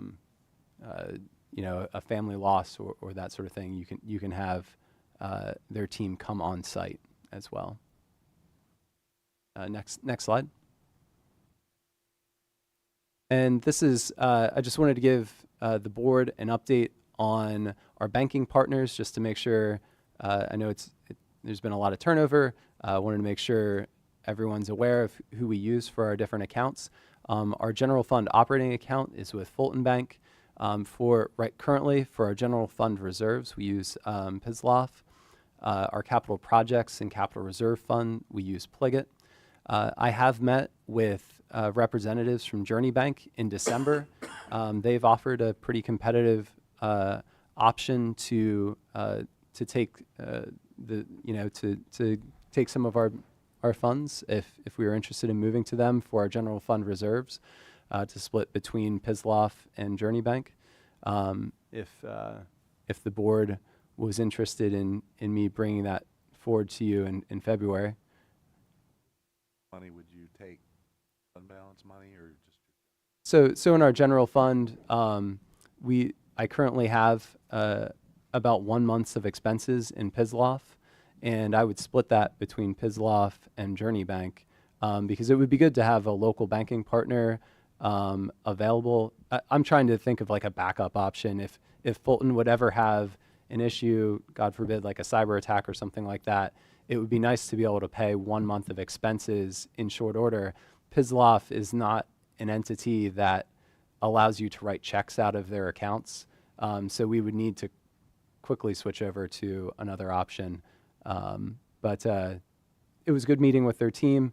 I will say when I came on board, Fulton's team also came and met with me and actually, despite interest rates decreasing at the Federal Reserve level, they gave us a pretty sizable interest rate increase, which probably had there been a steady hand in the business office the past couple years, that they wouldn't have had as much room to maneuver. But I really appreciate what they did. I project that we'll see probably an additional $100,000 in interest revenue from their efforts. And like I said, Journey Bank was also coming in with some really attractive options as well. So if the sentiment of the board is that you'd like me to bring forward some of those account details, I could. If there's a financial. Yeah. Mm-hmm. Okay. So if they're available for even next week, would you like me to bring them then, or? Okay. So I'll see if they can get the documentation around. Cool. And next, I think that's it for my. That is the last part Okay. of our finance section. Lance, thank you very much for all the work and all the effort you put in. It's truly appreciated. Thank You're you very welcome. much. You're welcome. That'll move us on to number 5, I guess, our long-range planning. Us too. So our category here is just next steps. We did have a presentation in December, so I'll certainly turn things over to the committee, but just wanted to share publicly that we did have a long-range committee meeting on January 2nd, and on our agenda, Mr. Mabish shared some financials that he's now shared with the group at large, and shared that documentation with all board members. Talked about how we may need to do some study of specific land areas before building projects happen, and we spent the majority of our time talking about the development of athletic fields on that land across from the primary school. So if you go to the next slide, you'll see some of the discussion in terms of summary. So it was proposed by the committee that the first step as we think about a long-range plan could be that we move forward to secure bids from companies that focus on athletic field development. The land use restrictions of the property would allow us to have field associated construction, things like bathrooms, dugouts, bleachers, etc., and parking on that land across from the primary school. The thinking behind moving forward with athletic field development is we do have a current overuse and sometimes unavailability of practice space, specifically for turf practice space, as many of our sports now have all of their competitions on turf, so it's advantageous for a lacrosse team, a field hockey team, a soccer team to have practices on a turf facility. We continue to expand our athletic opportunities based on how PIAA is expanding opportunities. There was some discussion that flag football was going to be offered by PIAA at some point, and Danville has historically tried to continue to provide opportunities for our student athletes. There'd be an opportunity to have some additional field house space, so we had a discussion about the crowding in our current field house, locker space, storage space, those things, a need for additional parking on this campus in general at events, and had some very healthy discussion about it really being a service to the community and how we could partner with a lot of youth sports and just community members, just physical fitness in general in terms of use of the facilities. If you go to the next slide, we did have some discussion around funding. We would want to obviously get specific bids from companies that specialize in this. I think we had some discussion that we felt like some of the numbers we saw were not necessarily as accurate as they could be. We discussed the potential use of some of our approximately $5 million that's currently in capital reserve, potential use of some of our approximately $10.7 million that is in the fund balance, potential to utilize the district's borrowing capacity, and at Finance Committee we looked a little more in depth at that. Possible company sponsorships or donors or community donors. Those are easier to go and recruit and ask for when there's a project in mind. And then we also had discussion specifically around State Hospital Drive, and so I've sent something out to our long-range planning committee members. I spoke with Brindy Morden at the borough. She's wonderful to work with, so I'd just love to say that publicly. I appreciate kind of all of our efforts on partnership, but she'd love to see the borough's streets committee have a joint meeting with our long-range planning committee to specifically talk about State Hospital Drive, which I think would would be valuable for us. So that just is a kind of a summary of that January 2nd discussion, but certainly happy for Mr. Garman as our chair and other committee members to jump in, and obviously any board. Yeah, most of the discussion, just as far as the fields go, not looking at dollar signs and stuff, it's always, athletic facilities have always been an issue in the community, period. Whether it's school district, youth sports, we've always needed more fields. And I mean, as we all know, all we keep doing is adding sports. And you get junior high level stuff, you get, so like everything else, it was the planning aspect of it, in my opinion, and I have a junior's opinion, it has to be something that's going to be right for 10, 15 years down the road. Of course, everything's going to need maintenance. Of course, things are going to need updated, whatever. But, it's something that's never, in my opinion, has never been looked at as a whole when it comes to fields, buildings, the whole 9 yards. It's never been planned out long enough or looked at long enough range as to being, an efficient way to keep moving forward. And Molly had stated the money aspect that we talked about. We talked about, splitting the name of the complex so a donor would be more interested, and like she had said, come up with it's a lot easier to approach those people once there's something established of what we want. And I know we were all pretty much for making it a community area, which, when you put the money aspect together, that'll be a lot less, sad eye on the dollar sign if people know they're allowed to use what we're using some of their money for. That's all I have. We're not solely talking about athletic fields, but we are talking first, correct? That's what came out of the long-range planning was. That As would like lead step to one. Other discussions, because we have a plan, not a plan, but a report from Alloy 5. And one of the things that really stood out to me was that we have a primary school that's at 57% of capacity, have a middle school that we know has to be addressed at some point. And I asked the question, I don't know that we even know the answer yet. So many different perspectives of what the flood mitigation work that was done has done to that property. Is it not at risk at all? Is it in a plain? What is it? We don't really know that, do we? Do you have any borough insight on that? Unfortunately, it obviously section of it, it never directly took it out of it. A lot of the location now is going to be the 5. Unfortunately, that's not in it. My aspect is I think if it's going to be a major concern, sewer department wouldn't have that down there, because if you have major so since all of everything, that's the last time that there was any water. Isn't enough for me.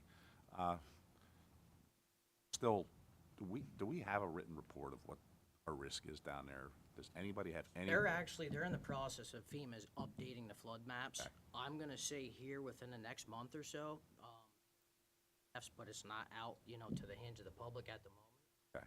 So, hide them to you when the time comes. Oh, that'd be great, because, those of us that have sat on the board, I remember asking about FEMA documents, which we never got any of them. We were told that they wouldn't let us do anything to the building for 10 years after they gave us the money, which I think was 2011. So we are We don't past know. that 10-year period. Yeah, and we didn't know if that's true or not, because nobody ever gave us that information either. We kept asking and asking and asking. I know there was some additional work done to prevent flooding, which, hopefully It was actually will. pretty considerable, and the last time when it flooded is where the actual gates were, Yeah. Now they have the slide piece, they That's what I actually thought, have, so, yeah. everything is by far more Okay. up to date. Because 11 years ago, or 13, 14 years ago, we had the opportunity to put the kids in a building we no longer have anymore. So if it ever happens again, that building doesn't exist. And we were able to put our 6th grade in the primary school because it was built far beyond the level that it should have been built. but the other two grades were put at the building on, I don't know what street it was the junior high when I went to school. Front Street.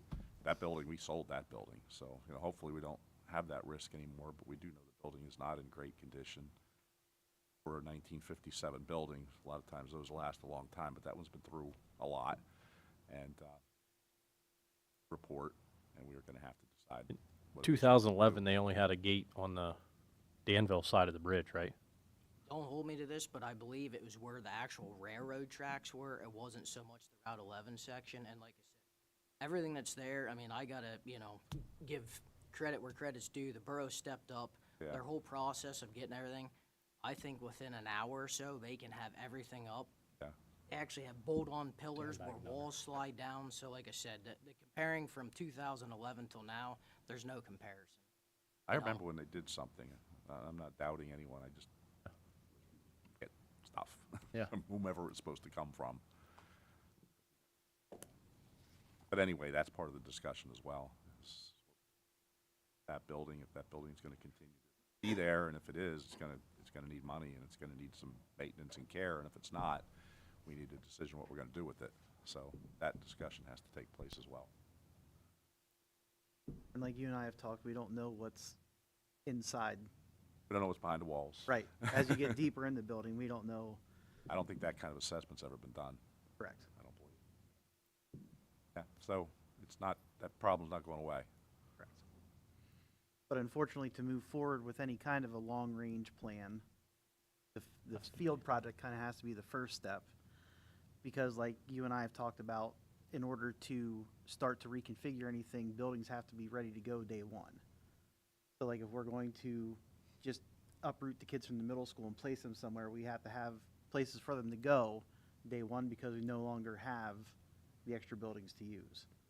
We're got this all, we talked about wanting this all out in public, so I'm going to say this, that moving the baseball and softball fields across the street because the baseball field gets too wet, and I get that part of it.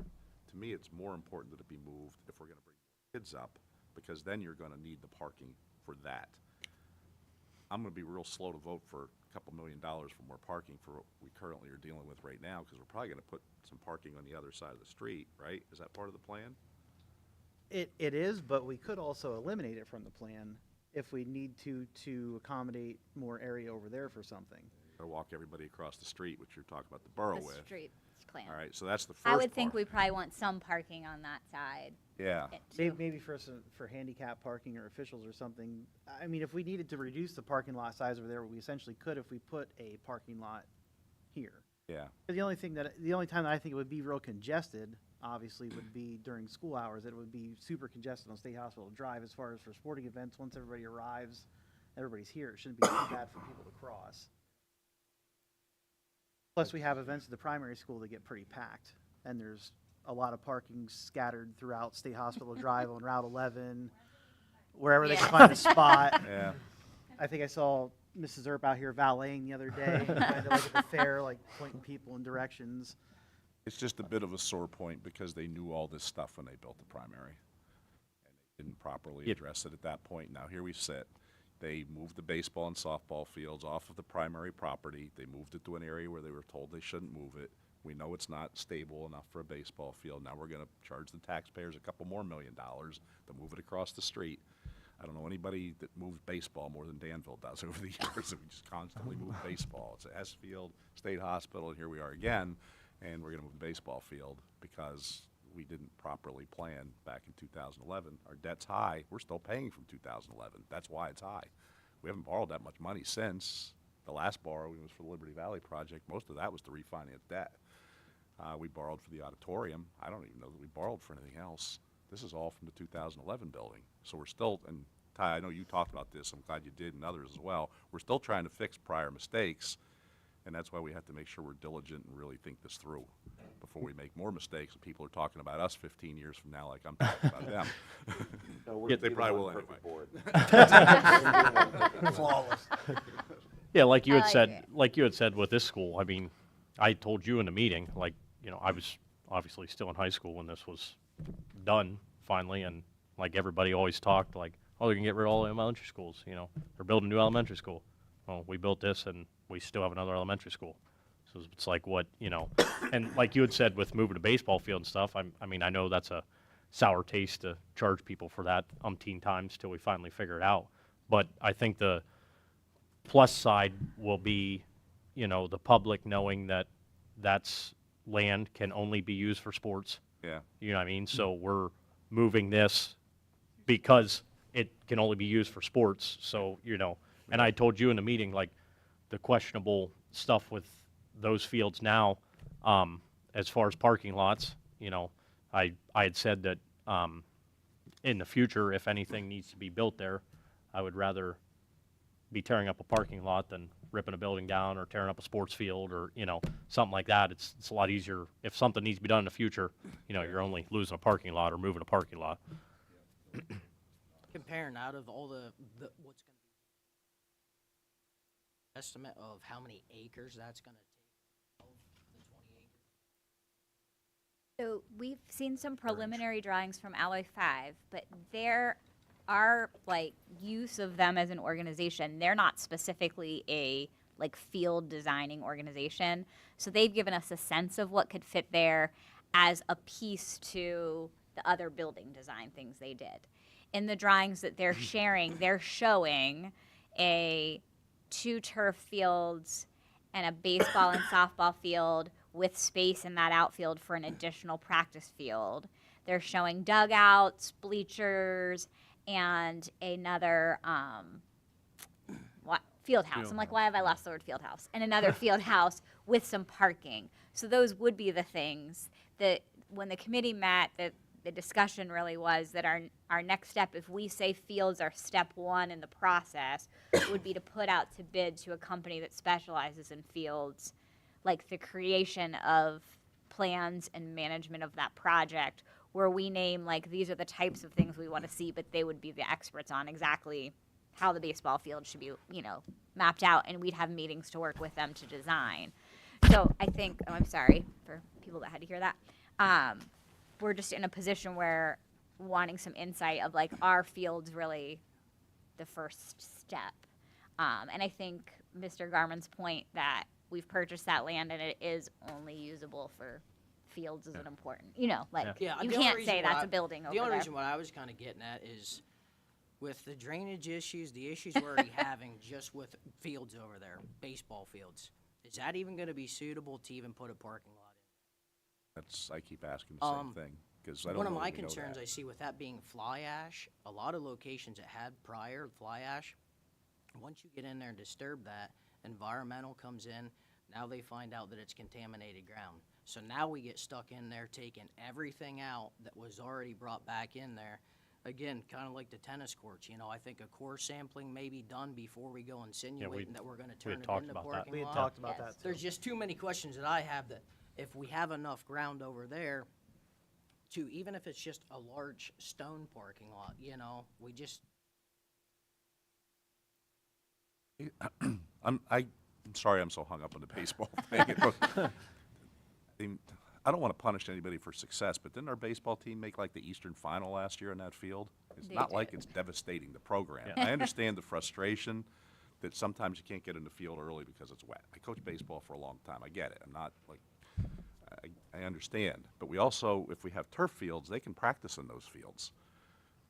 So the field they have now could be a game field. They could practice in the other fields because we're going to have several of them at that point. And again, I was a superintendent for a while. We had 3 turf fields up in Berwick. We thought it through. That's one of the reasons we did it. I'm just, okay, I'm with it, but I'm not like all the way with moving baseball and softball yet because we cannot move those to. And still have a field project. And we also won't have to borrow any money. We can do that with the money that's in the fund balance because you showed us an AFR that shows there's $16 million, $5 million's in capital. And we talked in the budget committee or the finance committee, and we feel that there's another 3, even more coming.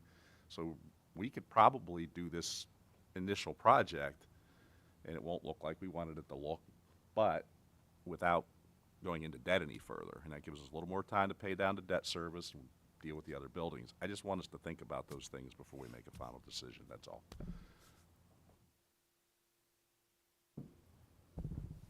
One thing we would want to. I'm sorry, I should speak into That's the all right. microphone. Yeah. Go ahead.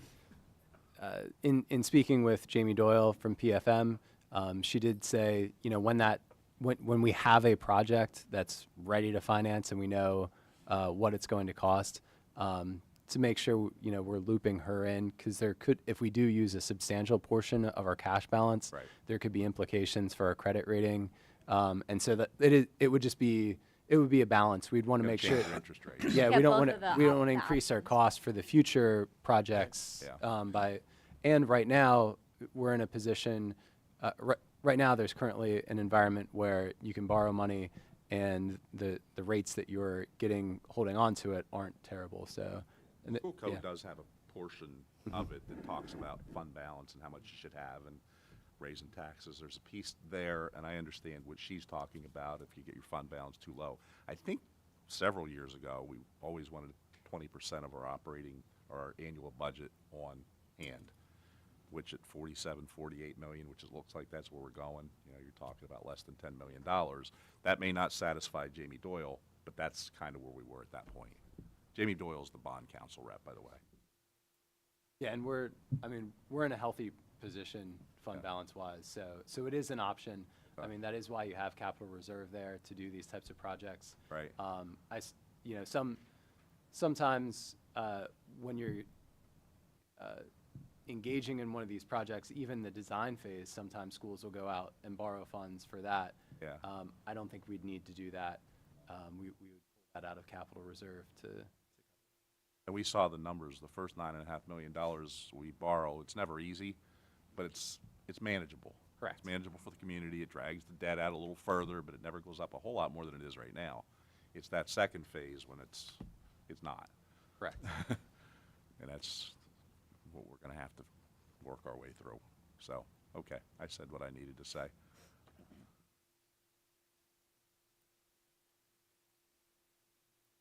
What's the timeline to move forward? Yesterday. Yeah, well, that's what I mean. We purchased this land quite a while ago. Like, how do we? I mean, 7 years. I would love if we'd have something developed and working by the spring. I mean, I would love that. Realistically, I don't know if that's a realistic timeline. I would love to see that happen because, like you had just mentioned, well before my time, but I've heard about him say about it enough. That ground's been over there sitting dormant for too long. Here's the other thing, and I need to say this as well. I'd like to move as quickly as we can, too. And we bring up some things sometimes as the fly in the ointment. But as a board, we're going to have to accept the fact we may have to meet more often and meet longer. I mean, nobody wants to sit here till 9, 10 o'clock at night. But when you get into building projects and this kind of thing, sometimes that's what it takes to get these things moving. Because things need to be said, and like you said about you don't want to make an assumption you can do something before you actually know. But that just means you spend more time meeting and do more due diligence, and then you can move them quicker. If we just think we're going to continue with our one meeting a month and have these discussions, it's not going to move quickly. So it's not comfortable to meet more, but we might have to meet more. And like I've said to you on the phone and to Adam and to other people I've talked to on the phone, and like you said earlier, I don't want to be at home listening to a YouTube meeting 15 years from now and go, oh, they're talking about Yeah. me. Yeah. At the end of I'm the that guy. At the end of the day, we got to do it right. That's the Exactly. bottom line. But you know, if moving baseball fields is not an option because there's nothing else that can be done with that piece of land they're currently on, we need to know that. Right. We need to know that before we do it. So I agree, how I we get agree. to the point to figure that out, dig some Yeah, holes, do so- whatever. Yeah, so basically, like at this point, just to get a little bouncy ball rolling, like we need to know what that soil is and what that soil is. Yeah, even across from this Yeah. building, you need Yeah. to know that too. And Absolutely. I think that was one of the things that we mentioned. And surveyed. Yeah, that was Yeah. just. I feel like step one is core sampling of the baseball, softball area and the land across from the primary school. Then you could provide that information when you put out to bid for athletic companies to bid on the project. And that would And we help know us what we can do. determine whether or not we want baseball and softball in the project because we'd know what we could do with that land. So that's something that we could put together a proposal for that and share that with you all quickly. Yeah, and that's great. You're exactly right. there may have been some things, and this goes back to records retention and recovery. When we bought this in 2018, there may still be some things back then that might be helpful. I don't know. I wasn't really part of those discussions. I doubt it. I've reviewed all the the purchase agreement stuff very thoroughly, but I will look again to see if there's any This might help. soil save some time. sampling, any of that kind of stuff. And just to circle back, not to keep harping on the baseball softball thing, but when you and I had talked about additions and expansions on buildings, Yeah. if we don't have a parking lot over here, just for example, if this were to become a middle school and we were to add a gymnasium, if that's still a softball field over there, that convenience of accessing the gymnasium from a parking lot on the side goes away. Thought we should, yeah. Yeah, because if we're going to bring more kids up there, there has to be There a lot has to more be more. parking. Yeah. Right. There has to be. That's absolutely. And just leaving those two fields over there and putting a parking lot across the road won't make that any more convenient. Yeah. So I'm in favor of moving baseball over, but I'm just saying it's not a slam dunk in my mind. I think I'll probably vote for it, but I got some reservations on it. Yeah, I agree. There's too many what ifs. So. Like I said, regardless of what we do, I think the one thing we can all agree on is we want to do things the right way, or at least what we think's the right way. I mean, as much as I love our football stadium, I think that was a project that was piecemealed and rushed together. And I think we can all agree, we sit there and look at it every Friday night as we're watching our team do very well and go, what were these people thinking? Yeah. This is- Well, I mean, 100% has to be done right, but it also has to get done. Yeah. Like, it's Yes. time to move. So if that means more meetings, if that means we spend more time here, then that's what we do. I mean, At the end of the day, good or bad, we can say we did it Yeah. in a And- timely fashion. And we are not fighting Well, we- over yeah, things. yeah. There's I no don't think we battles. can say we did it in a timely fashion at this point. I think we're beyond that. We did. We Well, did. Maybe we, but yeah, timely's. Takes some time, it takes some time. So I mean, in here- terms of time with meetings, but I agree, let's move, let's get it done. I've Let's already move forward. designated Dr. Need to be making senior peanut butter. Gonna be meeting more. Getting hungry right now. So, Sandy said he would be buy a Zoom. pizza again. so as a consensus, I'm He's getting. not here, so we say Sandy's said buying it. I heard pizza. So as a consensus, I'm getting then that we want to move forward and order some core samplings of our current baseball, softball, and Yes. the field across the road. Yes. Yes, Yeah. sir, Know Dick. what we're working with. That sounds Yeah, something that we can add absolutely. for Yep. next meeting then? Yes. Done Yeah, yet? great. Okay, Whole lot of perfect. stuff in that ground. So that, Yeah. that'll be our next step Yeah, then, I guess, definitely. is we'll order the core samplings and then, And we'll have that information by Wednesday. That'll be done. Yeah. that'd be great. Come back tomorrow and vote on I it. was gonna say the company that did our tennis court core sampling was fairly efficient, but I can have information about like what we'd put out for them, but they won't have it done. But they were before quite you go to efficient. All right, that takes us in our agenda to buildings and grounds, but I apologize. I put athletics in the thing, so I'm gonna have you do a little jumping around for me, Jeff. Sorry. So if you go to the next item in buildings and grounds, we were talking about tennis courts. So here, I did share with you all the core report that we got from Mid-Atlantic Engineering of 7 samples. It gives you details on all of those, but 4 of those showed that they had proper compaction, 3 did not. So what we be seeking right now is permission to reissue a request for bids. So we got bids on the tennis courts, but several companies did not want to bid because they wanted that core sampling information. So now we'd make that part of our proposal for them to bid. So that's the step we're at right now, is we'd like to put the project back out to bid with the core sampling information. Additionally, tennis coaches have talked about wanting a backstop. It's kind of like a wall within the tennis courts. And their request is about a $5,000 cost that we'd split in the athletic budget for 25-26 between the girls and boys teams. That's something we could, they've identified a product they'd like. That's something that Mr. George's team would be able to hang. So that's something that could be in a normal budgetary process. The tennis coaches have sent a variety of lighting options that they're thinking about, but they have a wide range of costs. So I've asked that Dr. Gump and I meet with them so we could talk through it in person in a little more detail before we put something like that out to bid.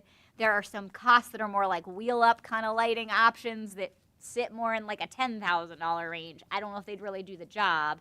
And then there's like full-on poles wired out there that would light the whole area that are getting us closer to that kind of $100,000 cost. That's a vast difference. So I need to better understand what our coaches are wanting and what that might look like. So I think kind of next steps for tennis are that we would get bids with the core samples. We'd make that backstop just part of our normal budgetary process.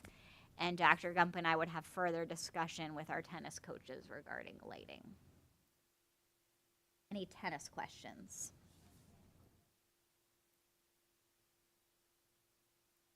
Yeah, and the varying ranges make it more accessible or not. Right. Next item in buildings and grounds is Siemens NRG proposal, and I'm going to turn that over to Mr. Mavis. Yeah. So at the end of 2024, I guess it was back in November, we transitioned several monitoring contracts from Siemens to NRG. There were still two services, two contracts that remained with Siemens that just due to the timeline of when those contracts expired, we couldn't move away from them. When we moved those existing contracts over to NRG, spoke with the Siemens representative, and he offered that if we were interested in moving away from them, that he would put together, a closeout for those contracts for us. It costs them money to send an employee, to service our facility. So it's from their standpoint, if they're not doing all of the work for Danville Area School District, they're like, hey, he said, would you be interested if I put something together? And I said, yeah, we can certainly discuss that as a board if that's our plan anyway. So this would be Liberty Valley, or sorry.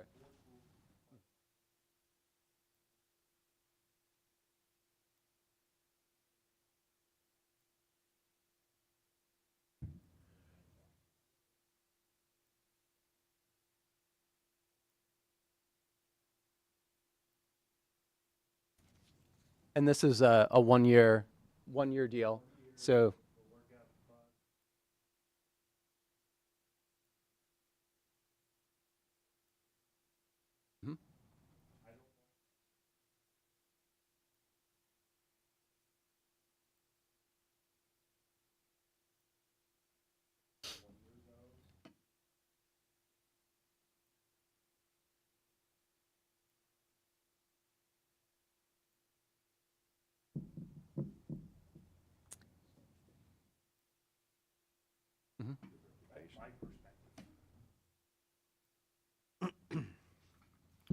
And our last item within buildings and grounds is, I just wanted to let you know that we shared with you, there is a link there if you just wanted to share what the document looks like if you're able to do that.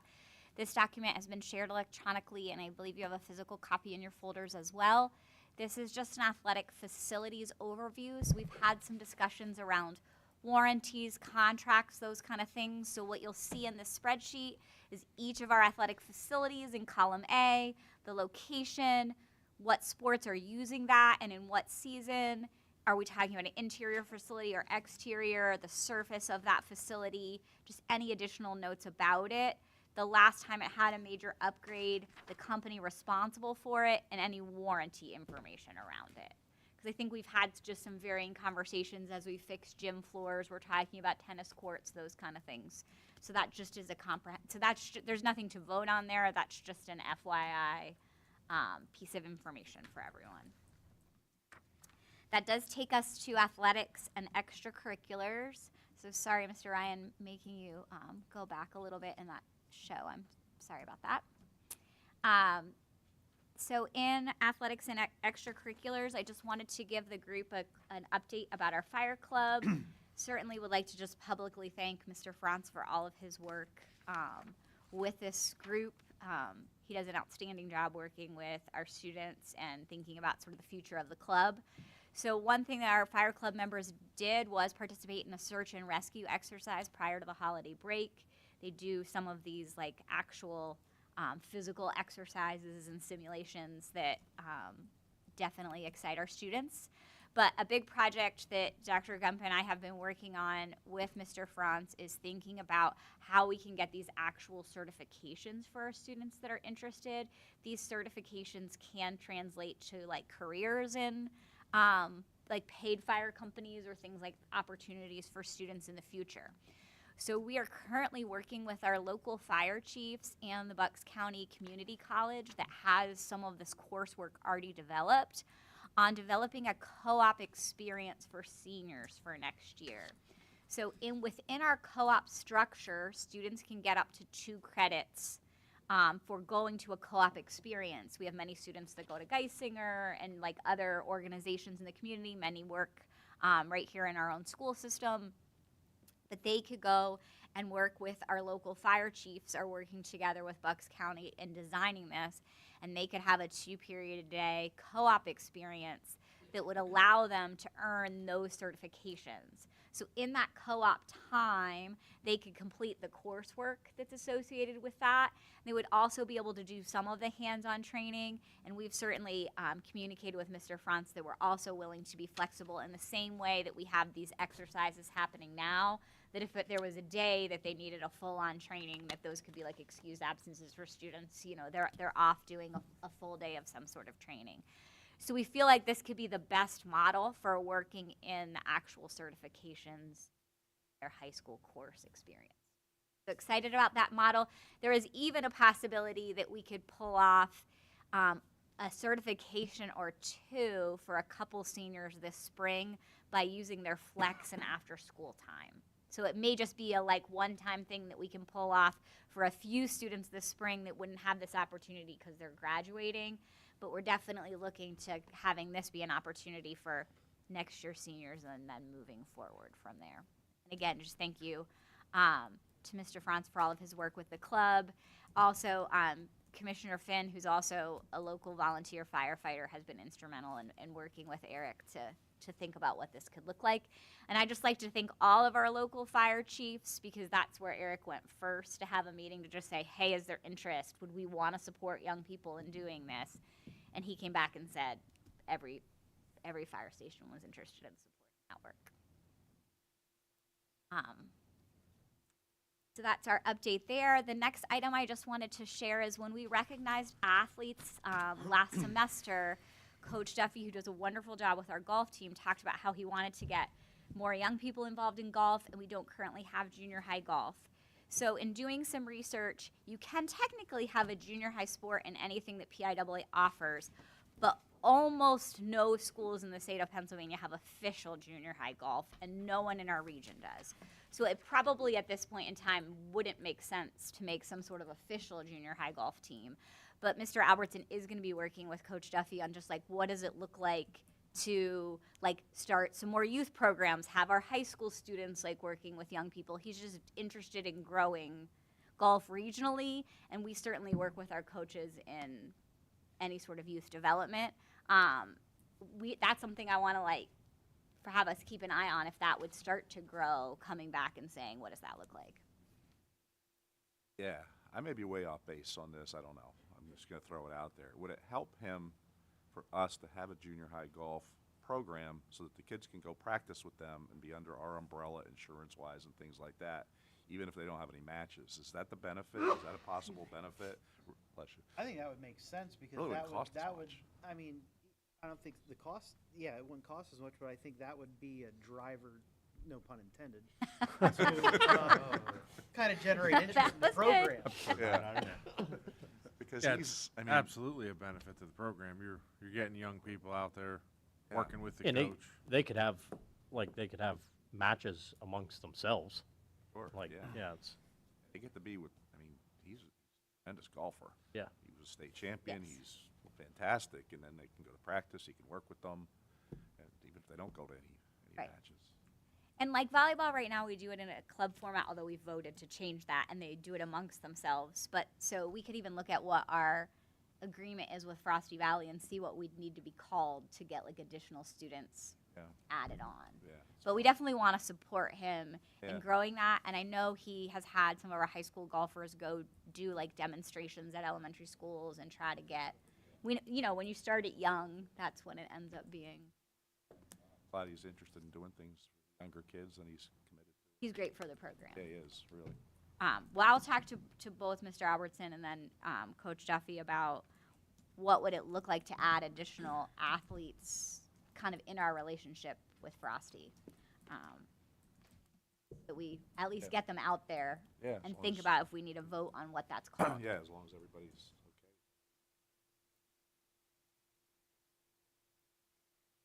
And then our last item in athletics and extracurriculars is that the soccer park rental fee will be on next week's agenda.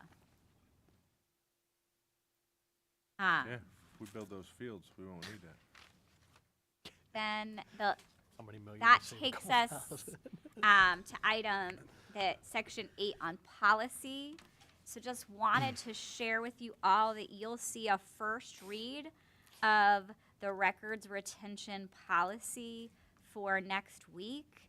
And Mrs. Faust has graciously put all of that in your folder as well. It's also attached so you can see that either way. She does a nice job of putting new policies out there where you can see where the changes are from the previous one. Also, you'll see, in addition to the policy in your folders, some of the administrative procedures we'll be following. And then, Mr. Ryan, if you could click on that records retention spreadsheet. It was linked on the previous slide, sorry.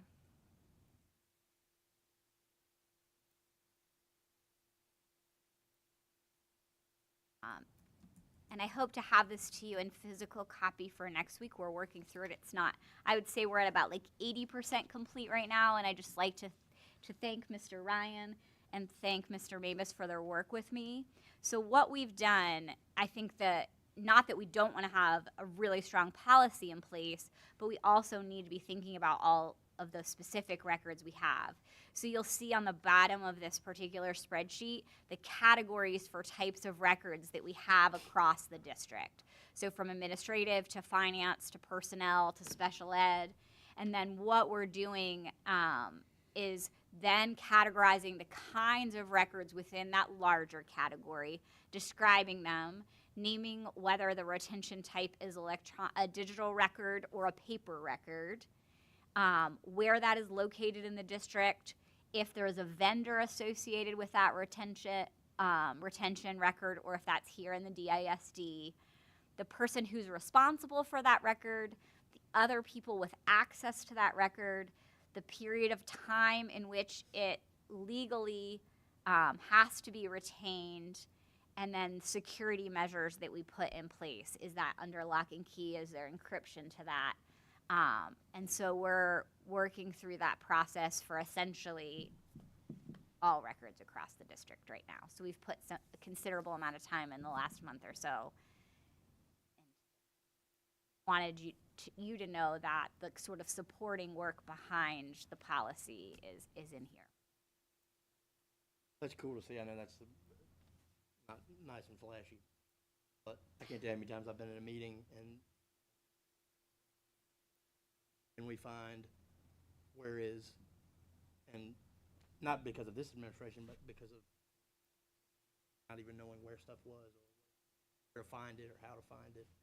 We're putting on our detective happened hats, the trying to after I find mean. where they are and Yeah. at least committing to where they'll be in the future. This is like an investment in the time and energy invested in this now as opposed to playing detective every single time. Right. It's not the fancy stuff, but it's Right. been important and So time-consuming work. with the records, are we I only mean, keeping it's the happened one today. It form happened today twice. of records? So if it's paper, we're only keeping paper. Digital, we're only keeping digital. We're not keeping a backup then?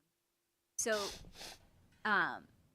digital, not that there aren't copies, but like legally you have to name the thing that is a record. So, like if Terry has like the board minutes, we all might have copies of them. Okay. But like where she puts it and where we say it there, that's officially our record. So you do have to have one item that's identified as your record.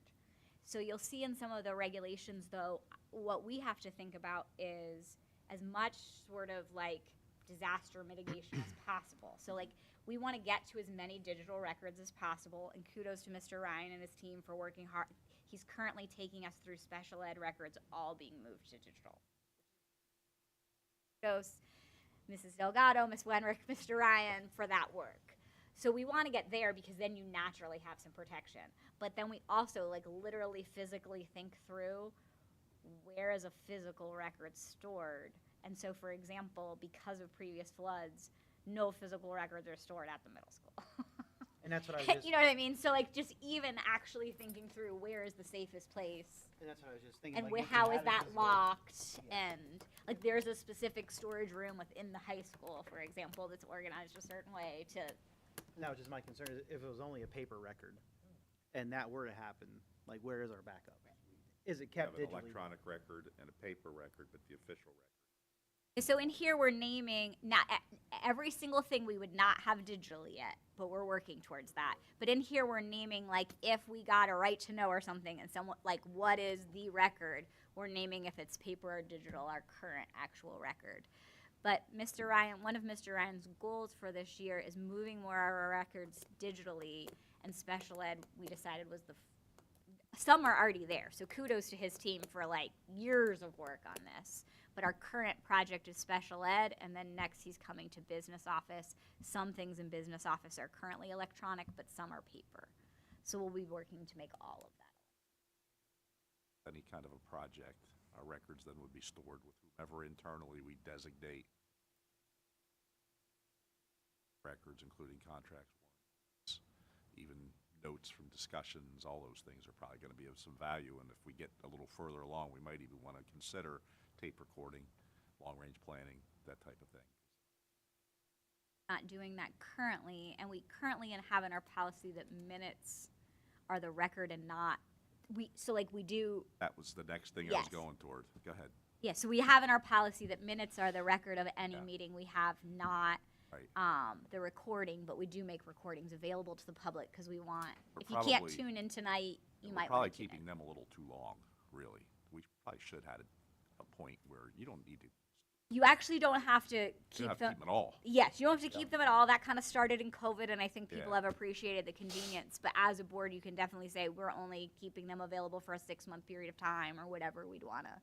Yeah, 'cause To name there. as soon as we approve the minutes the next month, that tape recording means nothing. Correct. Other than somebody's out there that wants to They're come just out and enjoying pick watching at it. something. That's it, really. Yes. So I think that that's something in the future we ought to talk about a little more too. I don't know, we have to decide it now. So in 15 years, people won't be able to watch them. Ties into the previous conversation. You're right. And then that takes us to just personnel items that you'll see for next month. So if you go back to the slides, Mr. Ryan, some personnel items you'll see are the hiring of a high school secretary. We had a resignation from that position. There were 4 candidates for interviews with a selection committee of Mr. Varhalik, Dr. Gump, and Mrs. Delgado. The hiring of a Head Start teacher, that does come out of Head Start budget, but comes up for board approval, just so you're aware. Head Start had 3 candidates, 3 interviews, and that was their selection committee. We have 2 long-term sub positions for people taking a high school ELA long-term sub position and an elementary music long-term sub position. All of the secretary, ELA sub, and music positions, resumes of all of those candidates have been shared with you. And we have a maintenance interview process being held tomorrow and a custodial interview process being held on Friday. And all of that information has been sent to board members, including like resumes of applicants there. And then the last item that you'll see in your folders is a draft calendar for the 25-26 school year that would be up for first read with then final read in February. That draft calendar, that is the next slide if you wanted to go to that, Mr. Ryan.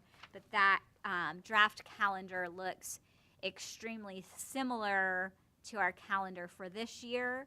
So just some of the larger thinking behind that in terms of process. First, this calendar is something that we discuss and are working on as an administrative team. And then this calendar went to every one of our buildings. Our buildings do have a building leads process where teachers are represented by either like a grade level leader or a subject area leader. So the calendar was shared at the building leads team so that that input could go in here. Our days, our professional development days are very strategically placed at key points in the year when we're getting student data. So there's time for that student data analysis. The only time that we're using an Act 80 day is a parent-teacher conference day. That is a time that you trade a student day for when teachers are there. I feel like that's a direct impact on students when teachers are meeting with parents. So that's the only use of one of those days that's in there. We continue. I shared last year with the board that the state does now have the allowance to use hours instead of days, but we had a discussion about, we kind of felt as a board committed to wanting days for kids, like hours if emergencies happen and if you have fall back on it, but we didn't want to collectively just say, oh, our hours in the day would get us to 172 days and that's good enough for kids. So you will see that snow days are still built in with like our strongest attempt to still get to all of those days for kids. And that is the end of items that I have, Mr. Eichert. That takes us to board concerns, I believe. We have a company already that testing of the Yes. same company that did the core testing. Yes, will if we probably do the felt same thing. comfortable to And do so that. You don't need us to do anything. We can do just that. get them going, yes. Can I suggest or request that as soon as you have that information, even if it's Yep. the I'll next stage? I kept the board abreast on when they were coming for tennis, so I'll do the same for when they come. And Dr. Nee did send out an email regarding the borough street committee. Yeah, so if members of Buildings and Grounds could let me know, they're thinking an evening is probably best to get that committee and our committee like in agreement. So if you have like Tuesdays never work or something like that and want to share that information with me, then I can work with Brindy and get something scheduled. So moving on to 10.1, board concerns and items for next meeting agenda. Kind of just did that, right? I think we did. We did. We've been doing it all along. Anybody else have anything? Okay, so moving on to number 11, public comment. I just have. Oh,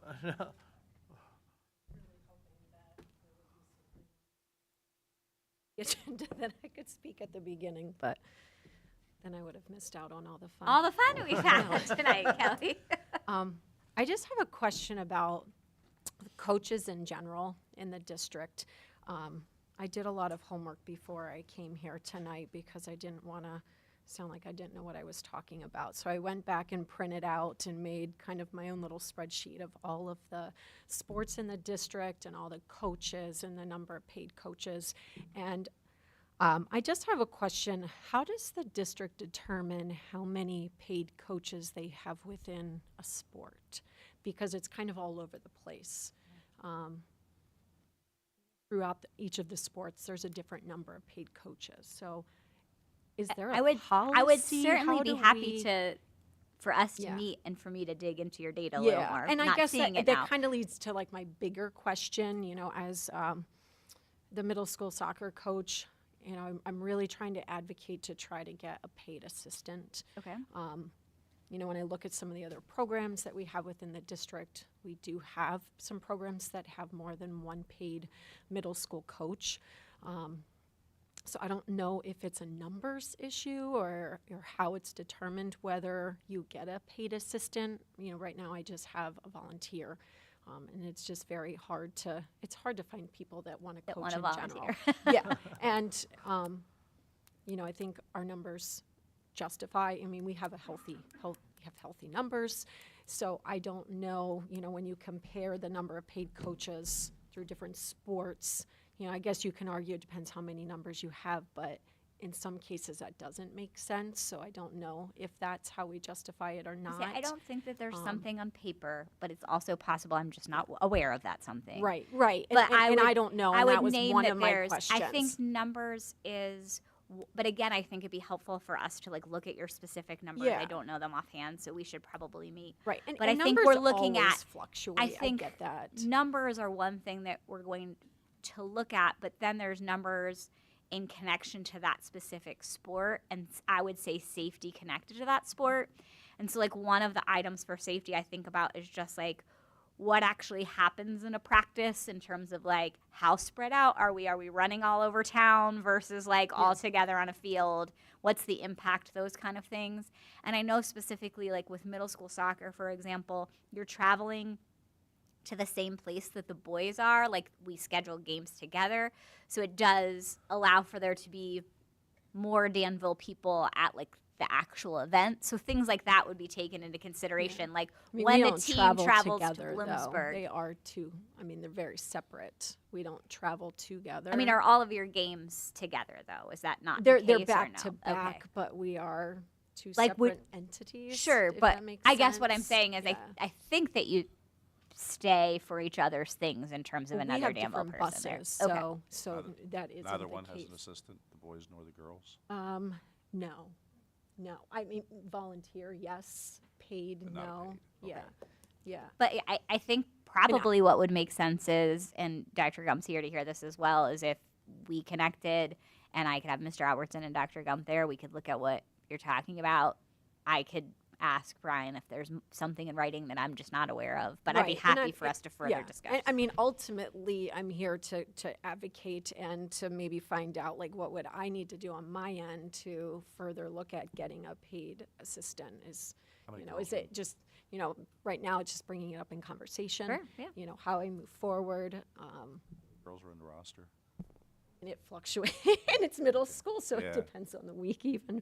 That's a fair analysis of middle school girls. Yeah, As a proud and one parent of the one. things we run into with spring sports, I'm sure some of you are aware, is we have a lot of spring sports for middle school because of a lot of it comes down to officials. So for middle school soccer, for example, high school's in the fall, middle school it's in the spring, but it also is the case for lacrosse and girls track and field. Am I missing anything? We have a lot of students that also play like little league softball. So we have kids that are doing Kinda come and multiple. go, right. It could be. I mean, we average about maybe like 20, but some years it's more. Yeah. This year I'm anticipating more than that. Last year it would dip down, but then some would come back. Numbers are kind of all over, but and each year it's different. This year I do anticipate higher numbers.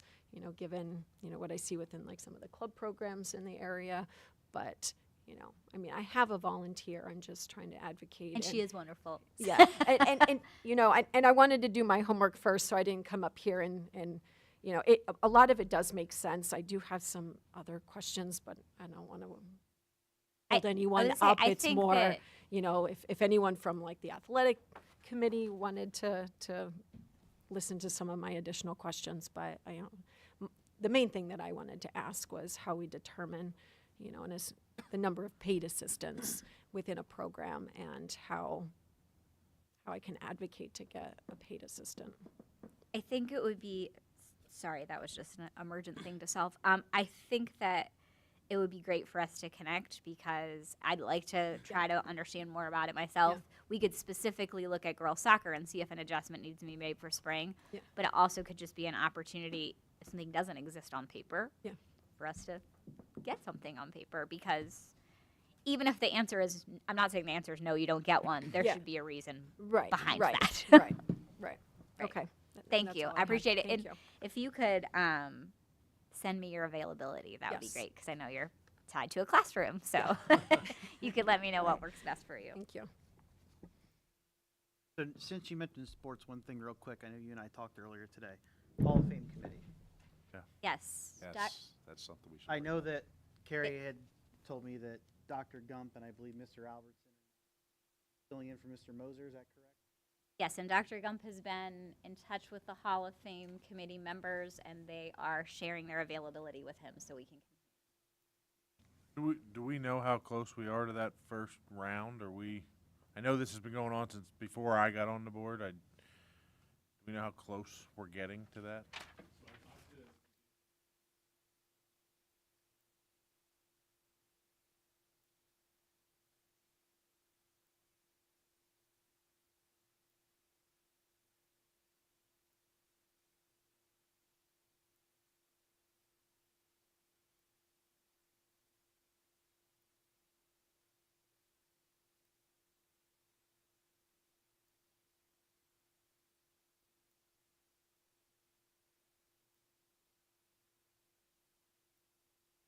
How do we advertise that nomination process?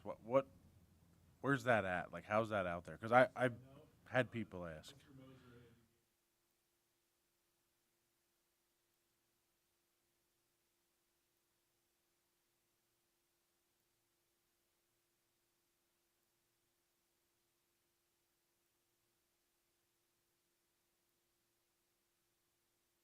Paper too, wasn't it? Paper too. Yes, and it's available on the website, but certainly I think Dr. Gump has a fair point. Like, if we're seeing this abundance of nominations, we may have all the information we need. If we're not, then we can think about what re-advertising in the paper, sending out like class tag messages to all families, making it more prominent on the website, whatever we need to do to push it out more. Right. Too. I just saw, I think it was Sealands Grove just put something. Probably not the press because they don't cover Sealands Grove. Was probably the Daily Item. I do read the Daily Item once in a while too.